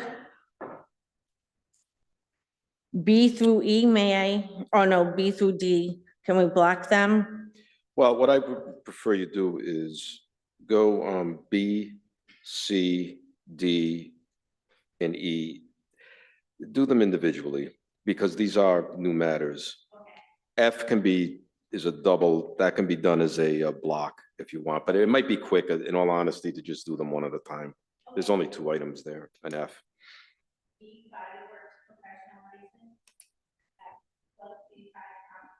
Is anyone here? Please state your name and your address. My name is Jiaoli Wang. My name is last name WN, first name XIAOLY. It looks like you have all your paperwork in. Clerk, is all paperwork in? Yes. Could I please have, is there anything you'd like to say to us? Okay. Could I please have a motion to approve? Motion to approve. Second. Any discussion? Councilwoman Marino? Thank you. To the applicant, what type of work are you going to be doing at that location? So we do that and, oh. Okay, I do that in a body massage, just the physiology, so. We need your name and address for the record though, please. Oh, my name, business name and her name, my name. My name? Oh, sorry about that. My name is Zheng Guan Cheng, CHEN last name. JENG. Yeah. My business name is Alisa Food Reflexology. Address 285 Park Avenue. Will you be an employee of the business? Yeah, so. Solicitor, do you have something to say? No, I'm sorry. I was actually going to the next item. Okay. May I please have a motion to approve? Graziano. So I'm just wondering who regulates this? Is it the Board of Health?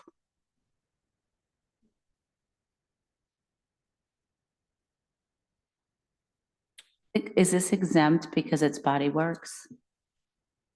Yeah, it's, massage is licensed by, the state, but this, I never quite understood what Body Works meant, but I Yeah, don't know what it's I don't know what it basically a means. way to work around the massage requirements for the Could Board of be. Health. To the applicant, do you have a massage therapy license in the state of Rhode Island? Yes. What are your hours of operation going to be? It's not listed. You say license, so. What time? Yeah, what time are you open and close? Oh, 9:30 to 9:30. Thank you. Just for clarification, the applicant is listed as Wang is the last name, first name Xiaoli, Xiaoli. Is that her? Is that a miss? Okay. Does she have a massage therapy, massage license for the state of Rhode Island? Not you, but her, Miss Wang. Oh, I have massage license. Before I go down the street, show me. So we license so can training. So she do the body feet massage, connect the 4 people. So To do massages through the Department of Health, the state of Rhode Island.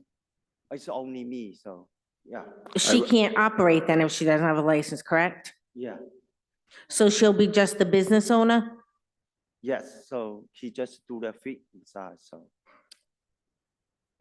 Madam Chair, I think what the gentleman is saying that he is the licensee and she is going to under the apprentice program. So she has to do X amount of hours in order for her to get her license. That's what he said in the beginning. There is a language barrier, so that's why you have to like read in between the lines.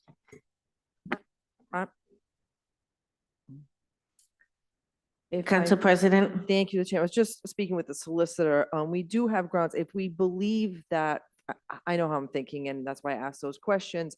If we believe that massage work is being conducted, the state requires a license for massage therapists for a reason. And we do have grounds if we believe, based on what was described this evening, that is the work that's being conducted to deny the license. I myself am not comfortable this evening, and I will not be voting in favor of this license because I do believe it really falls under massage therapy, which is required to be licensed under the state law. Do you have a state license to perform massage? You have one. Do you have it on you? Yeah, we have. Where is the license? My license on my store. I think what we should do, well, I would recommend to move this so he could bring in that license in because he has it. If we were to continue this, is there any way to have a translator for them? I'm sorry. If missed I the were last to part. continue this to the next meeting, does the city offer a translator at all or a service? Not that I'm aware, no. I think it would be the responsibility of the applicant to bring one. And if we are going to continue it, which is fine, I would point out that it probably doesn't change what the council president is concerned with, namely that the applicant doesn't possess a state license. Now, if she comes back with a state license, perhaps, that would be another factor for the committee to consider.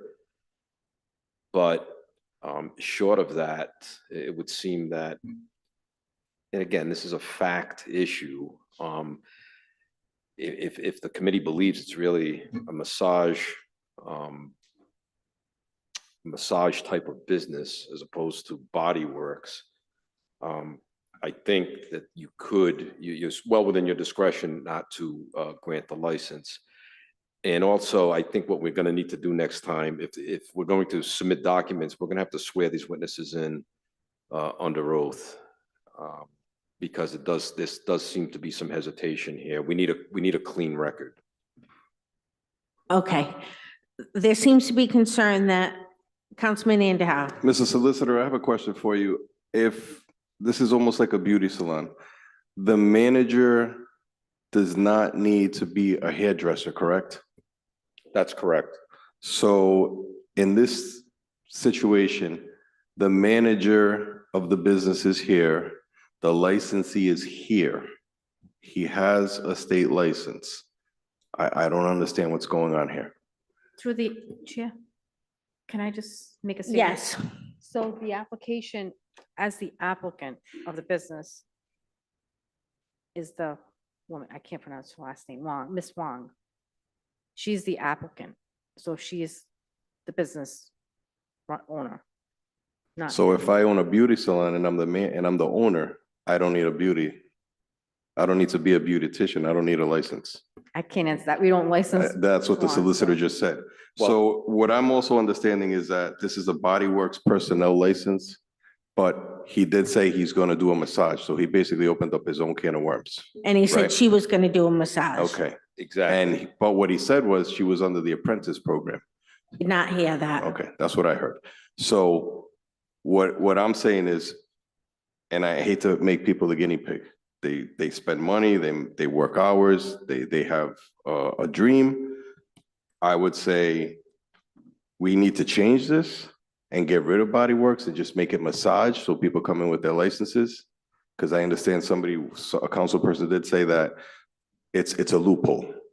So I think we as a council need to change this so people don't waste their time and they don't get their dreams together. But I would not want to deny these people if he has a license. And if she's going through the program, I don't think it's fair. So I think we should just move this to the next meeting so the gentleman could provide the right paperwork. And also, if we need to have this translated into whatever language, we get it translated, because as you know, there's a language barrier here and this guy cannot defend himself.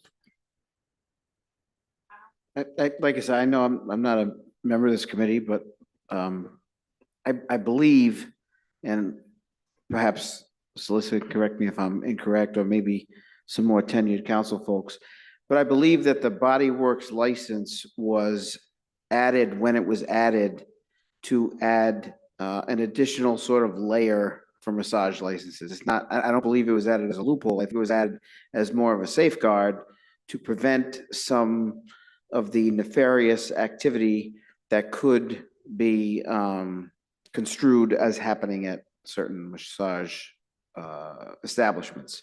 So I think that we added, when that was added by the council, it was as a safeguard. I don't think we're trying to get around massage licenses. Because I think that in order to have massage establishment, as Councilman Mamberhar said, there's somebody needs to have a massage license in there, whether or not, we grant this. This is an additional safeguard. I don't believe beforehand the city had that built in. So now there's two layers as opposed to one. I just wanted to sort of clarify that. Not that I have a vote on this committee, But as a council member, you know, if somebody's got a license in the organization, and that can be shown, you know, I don't think anybody owning the corporation or owning the company, and as long as they are not in fact performing anything that they shouldn't be doing, and I'm not familiar with the apprenticeships and all that, but, you know, we do want to make sure we have our ducks in a row. But I just wanted to shed some light on why we have a quote-unquote Body Works license. Thank you. Councilman Wall? Thank you, Madam Chair. I do have a question for the solicitor, through the chair, of course. The way I understood it, the applicant, and I'm sorry, ma'am, I'm gonna mispronounce your name. I'm gonna call you Ms. Wang. I can't pronounce your first name, but you're the applicant, ma'am. Correct? You're the applicant. But sir, and your first name I didn't get, you're the person who has a license of some sort. Is that correct? Okay, John? Yes. Councilman Andahar does bring up a point that I would like some clarification. If the owner of the business doesn't have the license, and say we have a specific license for whatever it is here, Body Works, would we be able to pass it if there was a license holder who was in the employ of the owner? I think the situation here is reversed. I think he should be the applicant. That's the problem. And the state requires anyone, whether they're you want to call them a manager, you want to call them an employee, an apprentice, if they are conducting this activity, they've got to be licensed. So it just seems to be the reverse here. He should be the applicant.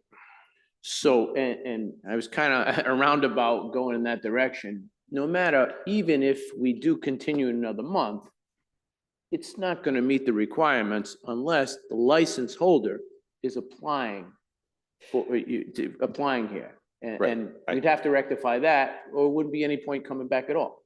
Well, I would say, and this is not legal advice, obviously I'm not going to give legal advice to any member of the public, but a possibility is that if, and also the clerk would have to weigh in on this, if either a new application could be filed or an amended application, and the licensed person is now applying, that would at least put the matter in the right legal posture before the committee, and then you could go ahead and vote on that. So that's another possibility, but that's going to be up to the applicants. Councilman Andahar? So every beauty salon that comes through here, we're gonna vote it down because they don't have a license, if they don't have it. That's Massage one. is different than. No, it's the same thing. It's a state issue. The state issues the massage license. And in a beauty salon, the applicant does not need to have a beautician license. So I just want to set that for the record, that every beauty salon or hair salon that comes through here, if the manager does not have a license, we need to vote it down. That's one. And two, whether we continue this or deny it, I think we need to explain it to the gentleman why we're denying it or why we're continuing or what he needs to do, because he doesn't understand what we're doing here. Well, Okay. but I do want to make it clear, a nail license is a nail license, a hair license is a hair license. And they all need to have licenses. They don't come under applicant- Body Works. The applicant needs to have licenses. If it's a state issued license, the person applying needs to have the license. So I'm just saying it for the record because That's it's how not you're fair. interpreting this. I'll give you that. This is under Body Works. It's different than a hair or nail. This is a massage license we're discussing tonight in this committee.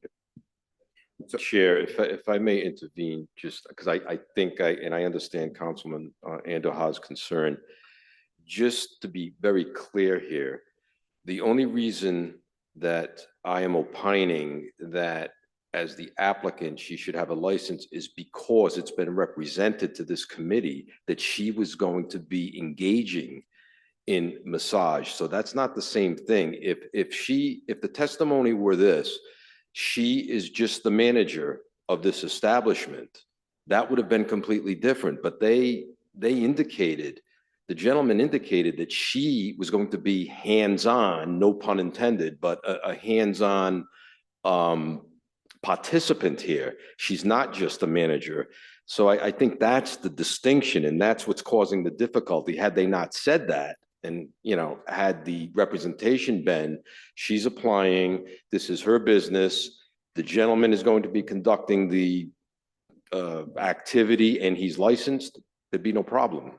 But that came out during the hearing, unfortunately. Do you understand the questions we're asking you tonight? Yeah, I just need a question. So if before and yeah, we opened here so a long time. So we like a employee come do the massage, just not massage. So not massage therapy. You just do the body work. I want to so every people come here do the legally. So not do the illegal. So legally, so do the body work. So I want every. Sir, listen, I don't care if I get in trouble. You should get an attorney next time you come here. And what I would do is withdraw your application right now, so that way you don't get denied. So if you say it on the record, you say it on the record. I don't care if I get in trouble, but you don't understand what's going on here. So if I were you, I would tell the clerk lady, I want to withdraw my application, go to your house, find a lawyer or somebody to come in here that understands English very well, and then you come back and apply, okay? Because I don't want you to keep on digging yourself into a hole or get yourself in trouble, okay? Do you have friends here with you tonight? No. You too? Yeah. Okay, our concern is that when you first came up, you stated she would be doing foot massages, reflexology. That is a service that needs a license in Rhode Island. She applied for this business license, but it seems you're gonna be doing them. You should probably be the applicant, not her. Okay. Would you like to withdraw it? Would you like to continue it? May I ask a question? I'm sorry. Through the No. chair to Attorney Videcchia. Rhode Island Just- Department just of Health, to- but- Just to put on the record, if a person or entity withdraws, they can come forth again with a new application immediately. Is that correct? Sure, there's no bar to that. In fact, I don't know what the practice has been with the clerk's office, but I think it could be amended as well. I don't know how much information, no, it would have to be a new application. We Rose, 'cause the require information BCI is- check, so it'd have to be a new Okay, application. okay, yeah, but there would be no bar. I just want that on the record, so perhaps if the folks, hopefully you understand that you can come back even if you withdraw it. If not, if somebody watches this later, they can take that for what it's worth. Thank you. And Thank maybe you, just Chairwoman. bring your license next to do massages. Okay. Councilman Wall, do you have something to say? I might add don't we have, doesn't the city have someone who helps small businesses? I'm sorry. Franklin. Yeah, maybe Franklin, maybe they could contact him and we kind of get everything in order before you come before again. That way, well, that I can't speak to. But it's something like that, just so you have everything in order first. That would be my suggestion. You don't want to just come in here and keep spinning your wheels for no reason. You want to come in and you want to have everything in line before you come in. So go there. Say you want to withdraw your application. Would you like to withdraw your application? Would she like to withdraw the application tonight? Yes. Okay, thank you. I'm gonna give you a business card and then we're gonna try to connect you with the economic developer. And maybe he can sit with you and help you through the process. Okay, thank you. Through the He chair. starts small businesses. Through the chair. If I could suggest, if he wants to stop in tomorrow in our office, we can call Franklin. He could sit with Franklin. We can give him the explain to him. He can bring in his state license and we can help him through the process of applying himself. I think I heard Councilman Underhouse say under his breath he was out of state. Did you say that?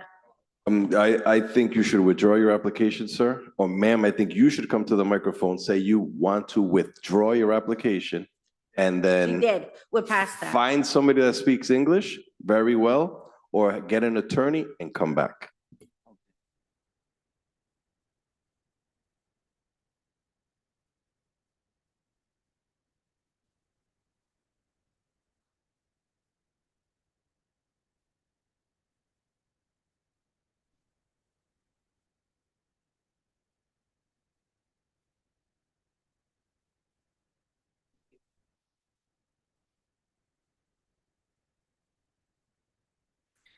Next item on the agenda, game room license, Kids Empire Rhode Island LLC, Kids Empire at 1400 Oak Lawn Avenue. I believe the owner is online and is, no, okay. Hello, everybody. My name is Sergio.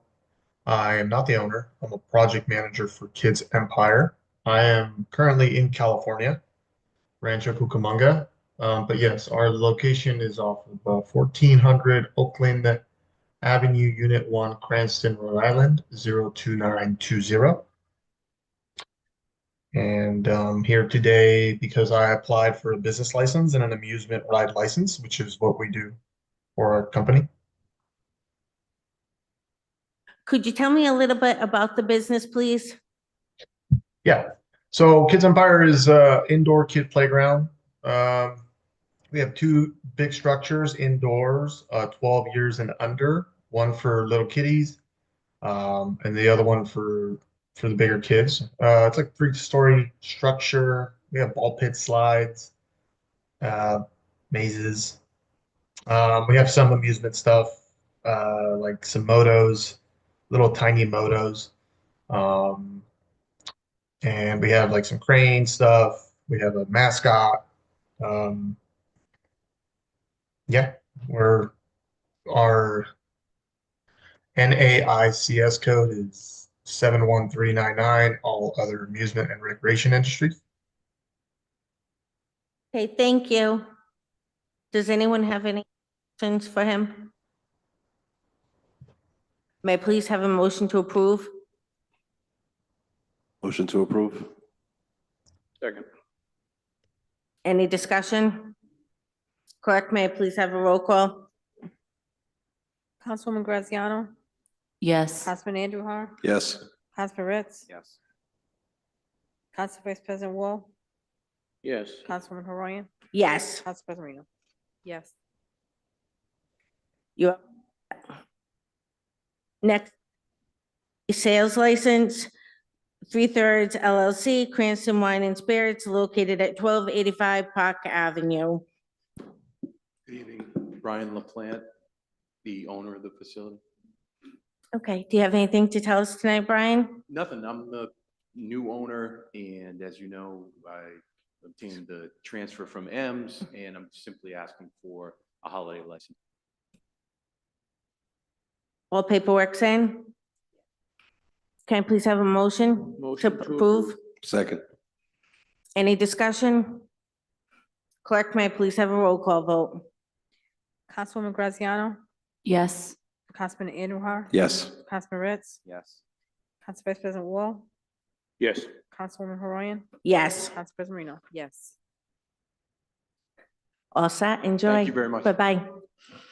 All right, Solicitor, the next item, indoor entertainment license for Laham. Can I just ask for a continuation?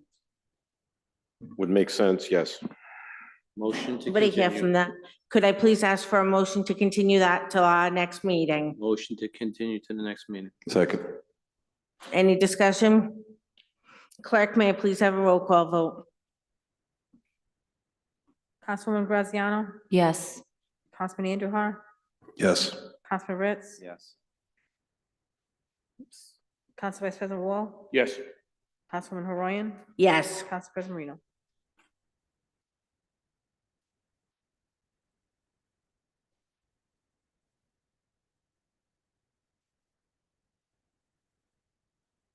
Yes. Okay, thank you. Next item is septic hauler license, and the solicitor has given me permission to ask for a block approval. Everything is in for 1 and 2. So could I please have a motion to take this as a block? So moved. Motion to take item F, septic hauler licenses as a block. Second. Any discussion? Clerk, may I please have a roll call? Councilwoman Graziano? Yes. Councilman Andujar? Yes. Councilman Ritz? Yes. Council Vice President Wall? Yes. Councilwoman Horoyan? Yes. Council President Marino? Yes. Could I please have a motion to approve? Motion to approve the block. Second. Any discussion? Clerk, may I please have a roll call vote? Councilwoman Graziano? Yes. Councilman Andujar? Yes.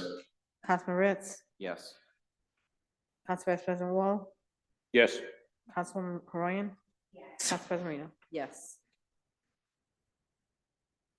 Okay, and the Victorian license, I have asked for approval to take 1 through 3 as a block. May I please have that as a solicitor? That's, I believe that there were 3 exceptions, Madam Chair. I was going to do 1 through 3 and then 7 through 14. That's fine. That's what, wait. Okay, can I please have a motion to block 1 through 3 and 7 through 14? Motion to take 1 through 3 as a block and item G and 7 through 14 as a block. Second. Any discussion? Clerk, may I please have a roll call vote? Councilwoman Graziano, Yes. Councilman Andujar. Yes. Councilman Ritz. Yes. Council Vice President Wall, Yes. Councilwoman Horoyan, Yes. Council President Marino. May I please have a motion to approve? Motion to approve the block. Second. Any discussion? Clerk, may I please have a roll call vote? Councilwoman Graziano, Yes. Councilman Andujar, Yes. Councilman Ritz. Yes. Council Vice President Wall, Yes.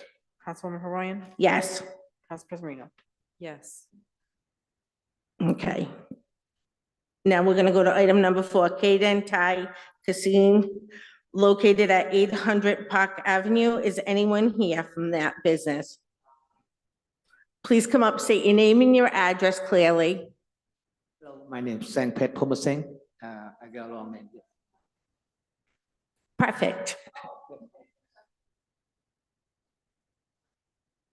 Okay, I want you to see, okay. The first name Sengphet, the first name. The last name Phoummmaseng. The address, 800 Park Avenue, Kingston, Rhode Island. Are you not the applicant? I'm the new business. Okay. Yes. All right, who's Pavita Young? Is Pavita Young here? Yeah. Be the partner. You're the partner. Okay, excellent. Clerk, do we have the Rhode Island Department of Health? I'm sorry, is this Sam's Food Store? Number 4.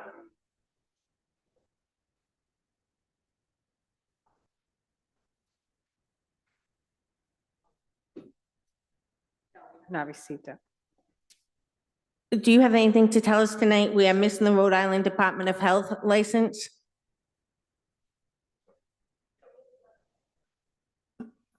Someone do a license for, yeah. We did someone do a license, apply for license, business license for, yeah, that's cousin. Did you call the Department of Health for them to come out and give you a license? Yes, the cousin. And when are they coming out? He came already. I thought he do already. Okay. You know the people that inspect for the cooking, the machine? Did they come out and inspect the state? Not yet. Okay, Not yet. when are they coming? I don't know yet. Nobody tell me. That guy, he run the paper for me. That's my Okay, cousin. so you can't do anything until you get that paper. Yes. You understand that? Yes, yes. Okay.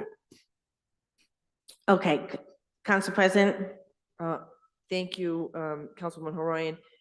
Perhaps we can vote to approve, make a motion to approve, subject to the production of the Rhode Island Department of Health license and inspection. Okay, I'll make that motion. Second. Can I have a second? Second. Any discussion?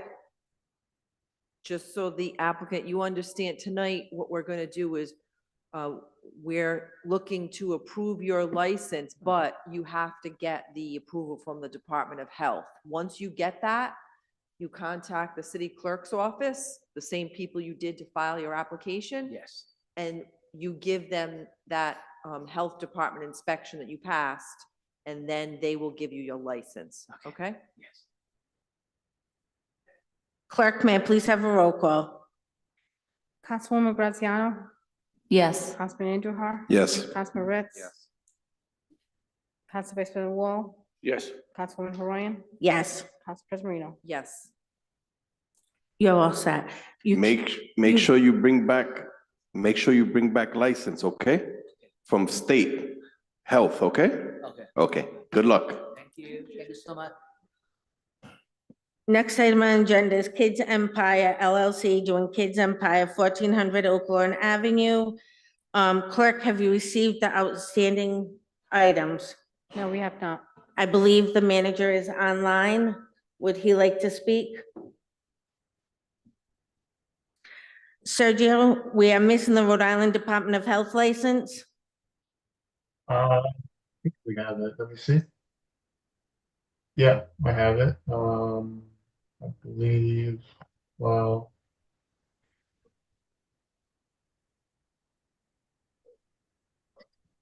Did the Department of Health come in and inspect your facility? I'm looking at a note here from our team member.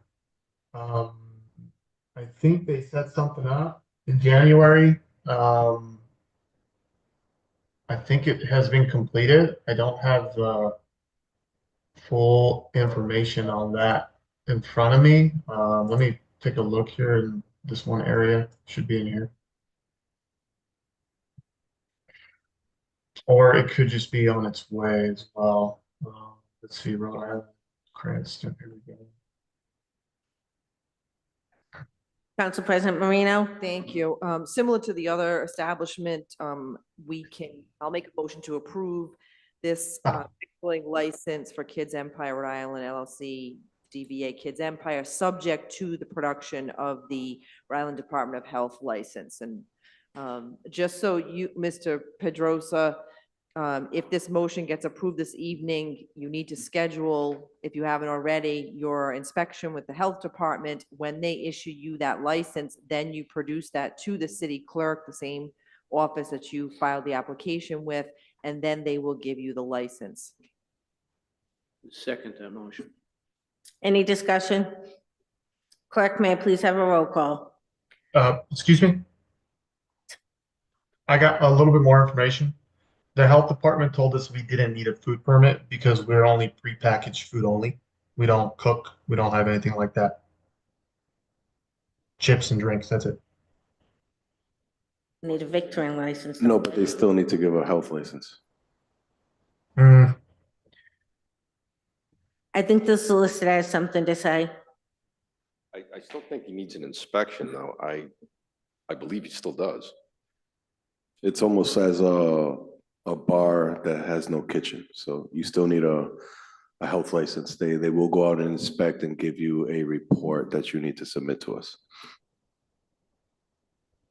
I'm being, Yeah, I think they might have already done that. We spoke with Tahirine from the health department. But I will double check with that. I guess whatever you guys think, when we need to come back for this, but I'm pretty sure that they told us that we don't need it because of prepackaged foods. And then we'd only have like a one compartment sink. We don't cook. We don't have a grease trap. We don't prepare. We don't do anything. the solicitor believes you still need the Department of Health form. I'm gonna ask for an approval subject to solicitor. If that is the case, then I would like to see something in writing from the Department of Health. I think he might need a food safety manager as well, even though he's only doing cold food and prepacked. Council President. Thank you. We're to have the motion to approve subject to that health department inspection. The solicitors made it clear and that a health inspection is still required. So I stand by the motion this evening. Thanks. You did a second. Any discussion? Clerk, may I please have a roll call vote? Councilwoman Graziano, Yes. Councilman Andujar, Yes. Councilman Ritz, Yes. Council Vice President Wall, Yes. Councilwoman Haroyan, Yes, Council President Marino. Yes. we approved it subject to receiving the documentation that we are required to have from the Department of Health.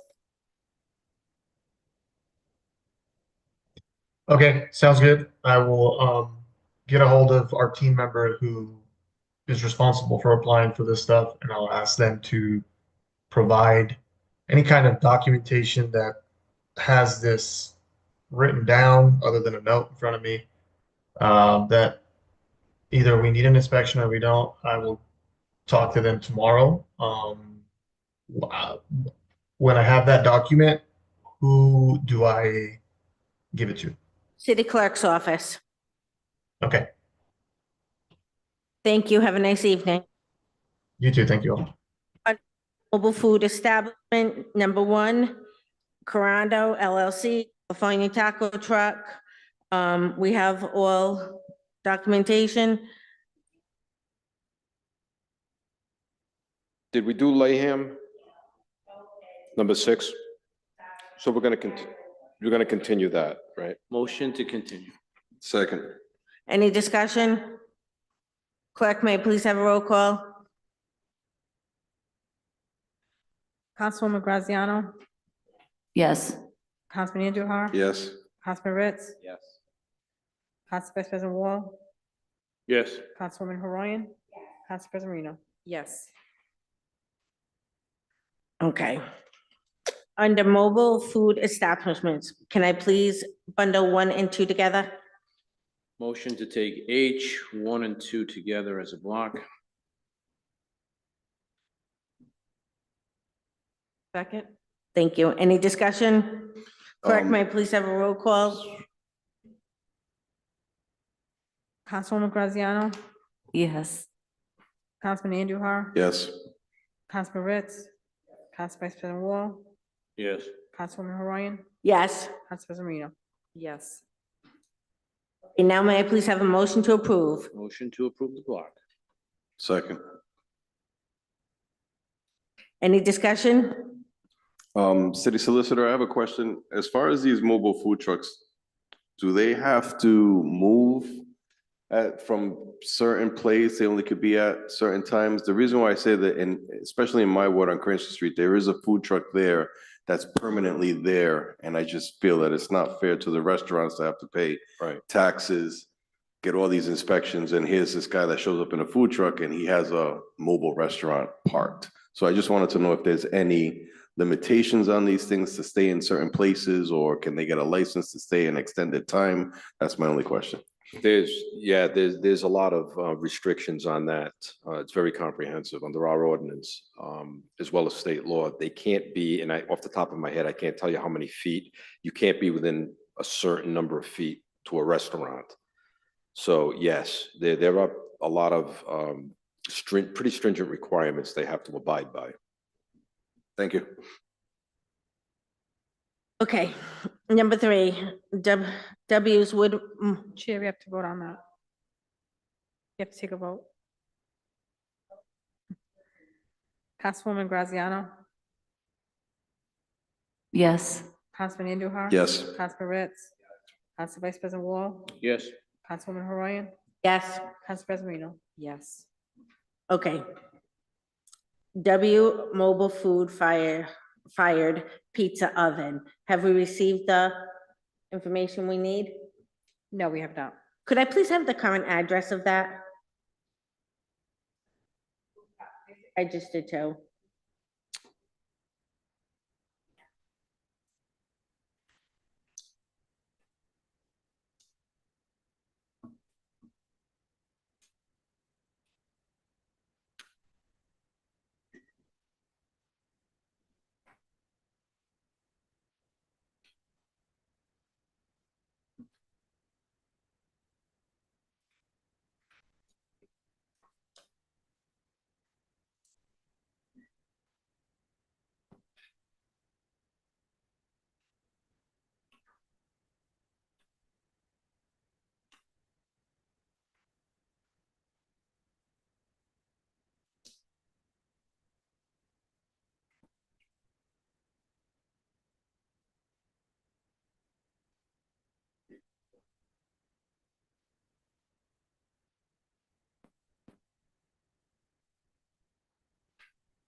I just have the address of the applicant.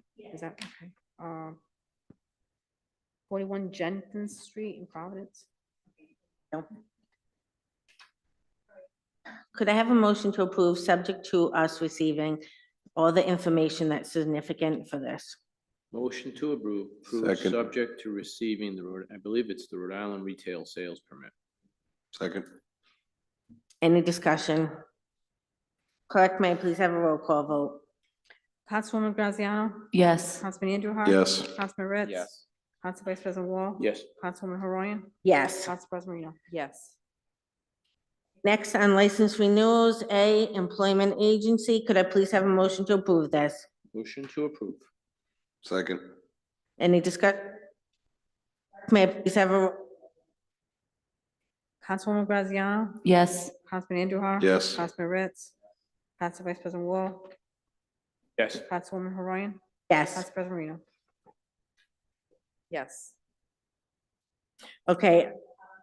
License, we're gonna ask to block 1 through 3, and then 7 through 11, and 13 through 29. And 5. So Okay. let me see if I can get this right. A motion to take holiday sales licenses, item B, as a block with the exception of items number 4, 6, and 12. Second. Any discussion? Clerk, may I please have a roll call? Councilwoman Graziano? Yes. Councilman Andujar? Yes. Councilman Ritz? Yes. Council Vice President Wall? Yes. Councilwoman Haroyan? Yes. Council President Marino? Yes. May I please have a motion to approve? Motion to approve the block. Second. Okay, please have any discussion? Clerk, may I please have a roll call vote? Councilwoman Graziano? Yes. Councilman Ritz? Yes. Council Vice President Wall? Yes. Councilwoman Haroyan? Yeah. Council President Marino? Yes. Clerk, may I please have a roll call?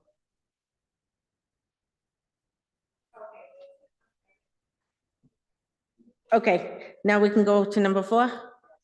Okay, Athena's LLC, clerk, did you receive the outstanding items required? Could I please have a motion to approve? Motion to approve, subject to receiving the Rhode Island retail sales permit. Second. Any discussion? Clerk, may I please have a roll call vote? Councilwoman Graziano? Yes. Councilman Andujar? Yes. Councilman Ritz? Yes. Council Vice President Wall? Yes. Councilwoman Haroyan? Yes. Council President Marino? Yes. Number 6, Banana Republic, have you received the outstanding items, clerk? Oh, we have not. Motion to approve, subject to receiving the Rhode Island retail sales permit. Second. Any discussion? Clerk, may I please have a roll call vote? Councilwoman Graziano? Yes. Councilman Andujar? Yes. Councilman Ritz? Yes. Council Vice President Wall? Yes. Councilwoman Haroyan? Yes. Council President Marino? Yes. Number 12, Gap Incorporated. Clerk, have you received the missing items? Could I please have, Motion to approve, subject to receiving the Rhode Island retail sales permit. Second. any discussion? Clerk, may I please have a roll call? Councilwoman Graziano? Yes. Councilman Andujar? Yes. Councilman Ritz? Council Vice President Wall? Yes. Councilwoman Haroyan? Yes. Council President Marino? Yes. Item C, septic hauler license. May I please have a vote to approve? Motion to approve. Any discussion? Clerk, may I please have a roll call? Councilwoman Graziano? Yes. Councilman Andujar? Yes. Councilman Ritz? Yes. Council Vice President Wall? Yes. Councilwoman Haroyan? Yes. Council President Marino? Yes. Item number D, temporary mass gathering, Tuxet Village Farmers Market. May I please have a motion to approve? Motion to approve. Second. Any discussion? Clerk, may I please have a roll call? Councilwoman Graziano?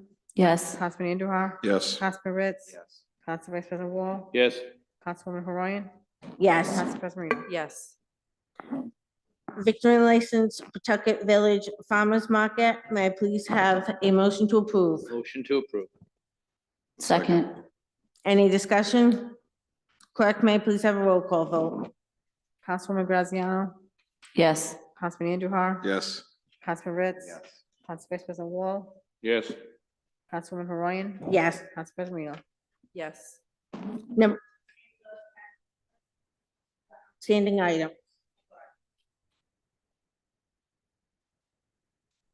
No. May I please have, Motion to approve, subject to receiving the Rhode Island Department of Health license. Second. any discussion? Clerk, may I please have a roll call? Councilwoman Graziano, Yes. Councilman Andujar, Yes. Councilman Ritz. Yes. Council Vice President Wall, Yes. Councilwoman Horoyan. Yes. Council President Reno. Yes. Item number F, mobile food establishments. May I please have a motion to take as a block? Motion to take item F, mobile food establishments, as a block. Second. Any discussion? Clerk, may I please have a roll call? Councilwoman Graziano, Yes. Councilman Andujar. Yes. Councilman Ritz. Yes. Council Vice President Yes. Wall, Councilwoman Horoyan. Yes. Council President Reno. Yes. May I please have a motion to approve? Motion to approve the block. Second. Could I please have a motion to take X as a block? We have to vote. Roll call vote, sorry. Councilwoman Graziano, Yes. Councilman Andujar. Yes. Councilman Ritz. Council Vice President Wall. Yes. Councilwoman Horoyan. Yes. Council President Reno. Yes. Have a motion to take as a block. Motion to take item X as a block. Second. Any discussion? Could I please have a vote? Councilwoman Graziano, Yes. Councilman Andujar. Yes. Councilman Ritz. Yes. Council Vice President Wall, Yes. Councilwoman Horoyan. Yes. Council President Reno. Yes. Could I please have a motion to approve? I believe we need a motion to enter the list of events into the record. That's correct. So motion to enter these listen to events into the record. Second. Any discussion? Could I please have a vote? Councilwoman Graziano, Yes. Councilman Andujar. Yes. Councilman Ritz. Yes. Council Vice President Wall, Yes. Councilwoman Horoyan. Yes. Council President Reno. Yes. Now may I please have a vote to approve? Communications, door-to-door soliciting. May be taken, that's fine. Licenses approved, subject to, but not issued. Solicitor, can we, I'm confused. I don't know what this means. These were licenses which have already been voted upon. Is this just for informational purposes? Because it says votes may be taken, but I don't know what there is to vote on. The They're votes have already outstanding. been, yeah, votes have already been taken on these. I What- think it's just for informational purposes. yeah, but I have a question about it. Could I please have a letter go out to all the businesses that are not in compliance? Well, I'm looking, I was just perusing this and I'm looking at the second page and it looks like there's a bunch of cease and desist letters that just From haven't- December, They right? haven't been delivered. So I don't know There's, I know what we for can do about that. a business on Reservoir Ave opened, could we just have a letter go out to them, letting them know they're not in compliance? Sure. Absolutely. Go out from you? Yeah, I mean, I could do a form letter. I think the clerk's office has them in any event. It's just a question of it's the same letter, basically. I mean, I'll work with the clerk's office. I mean, I've done this many times, so I think we probably have a template for each one of these types of businesses. Can go out. If not, I'll draft one. Okay, Councilman? City Solicitor, I just want to let you know the Red Lounge at 355 Dyer Ave, that place is closed. Okay. Bless you. And I believe we are meeting, we're having a community meeting soon with the new owners that want to purchase that property and maybe open something different there. So if you could just take that off. That's Red Lounge. Does anybody have any knowledge about Bistro 22? There was a fire there next to Applebee's. They're out for a while. Okay. Applebee. Great So, Friday spot. Okay, Sure. thank you. Okay, and we'd like to adjourn this meeting. All in favor, say aye. All those say nay. All right.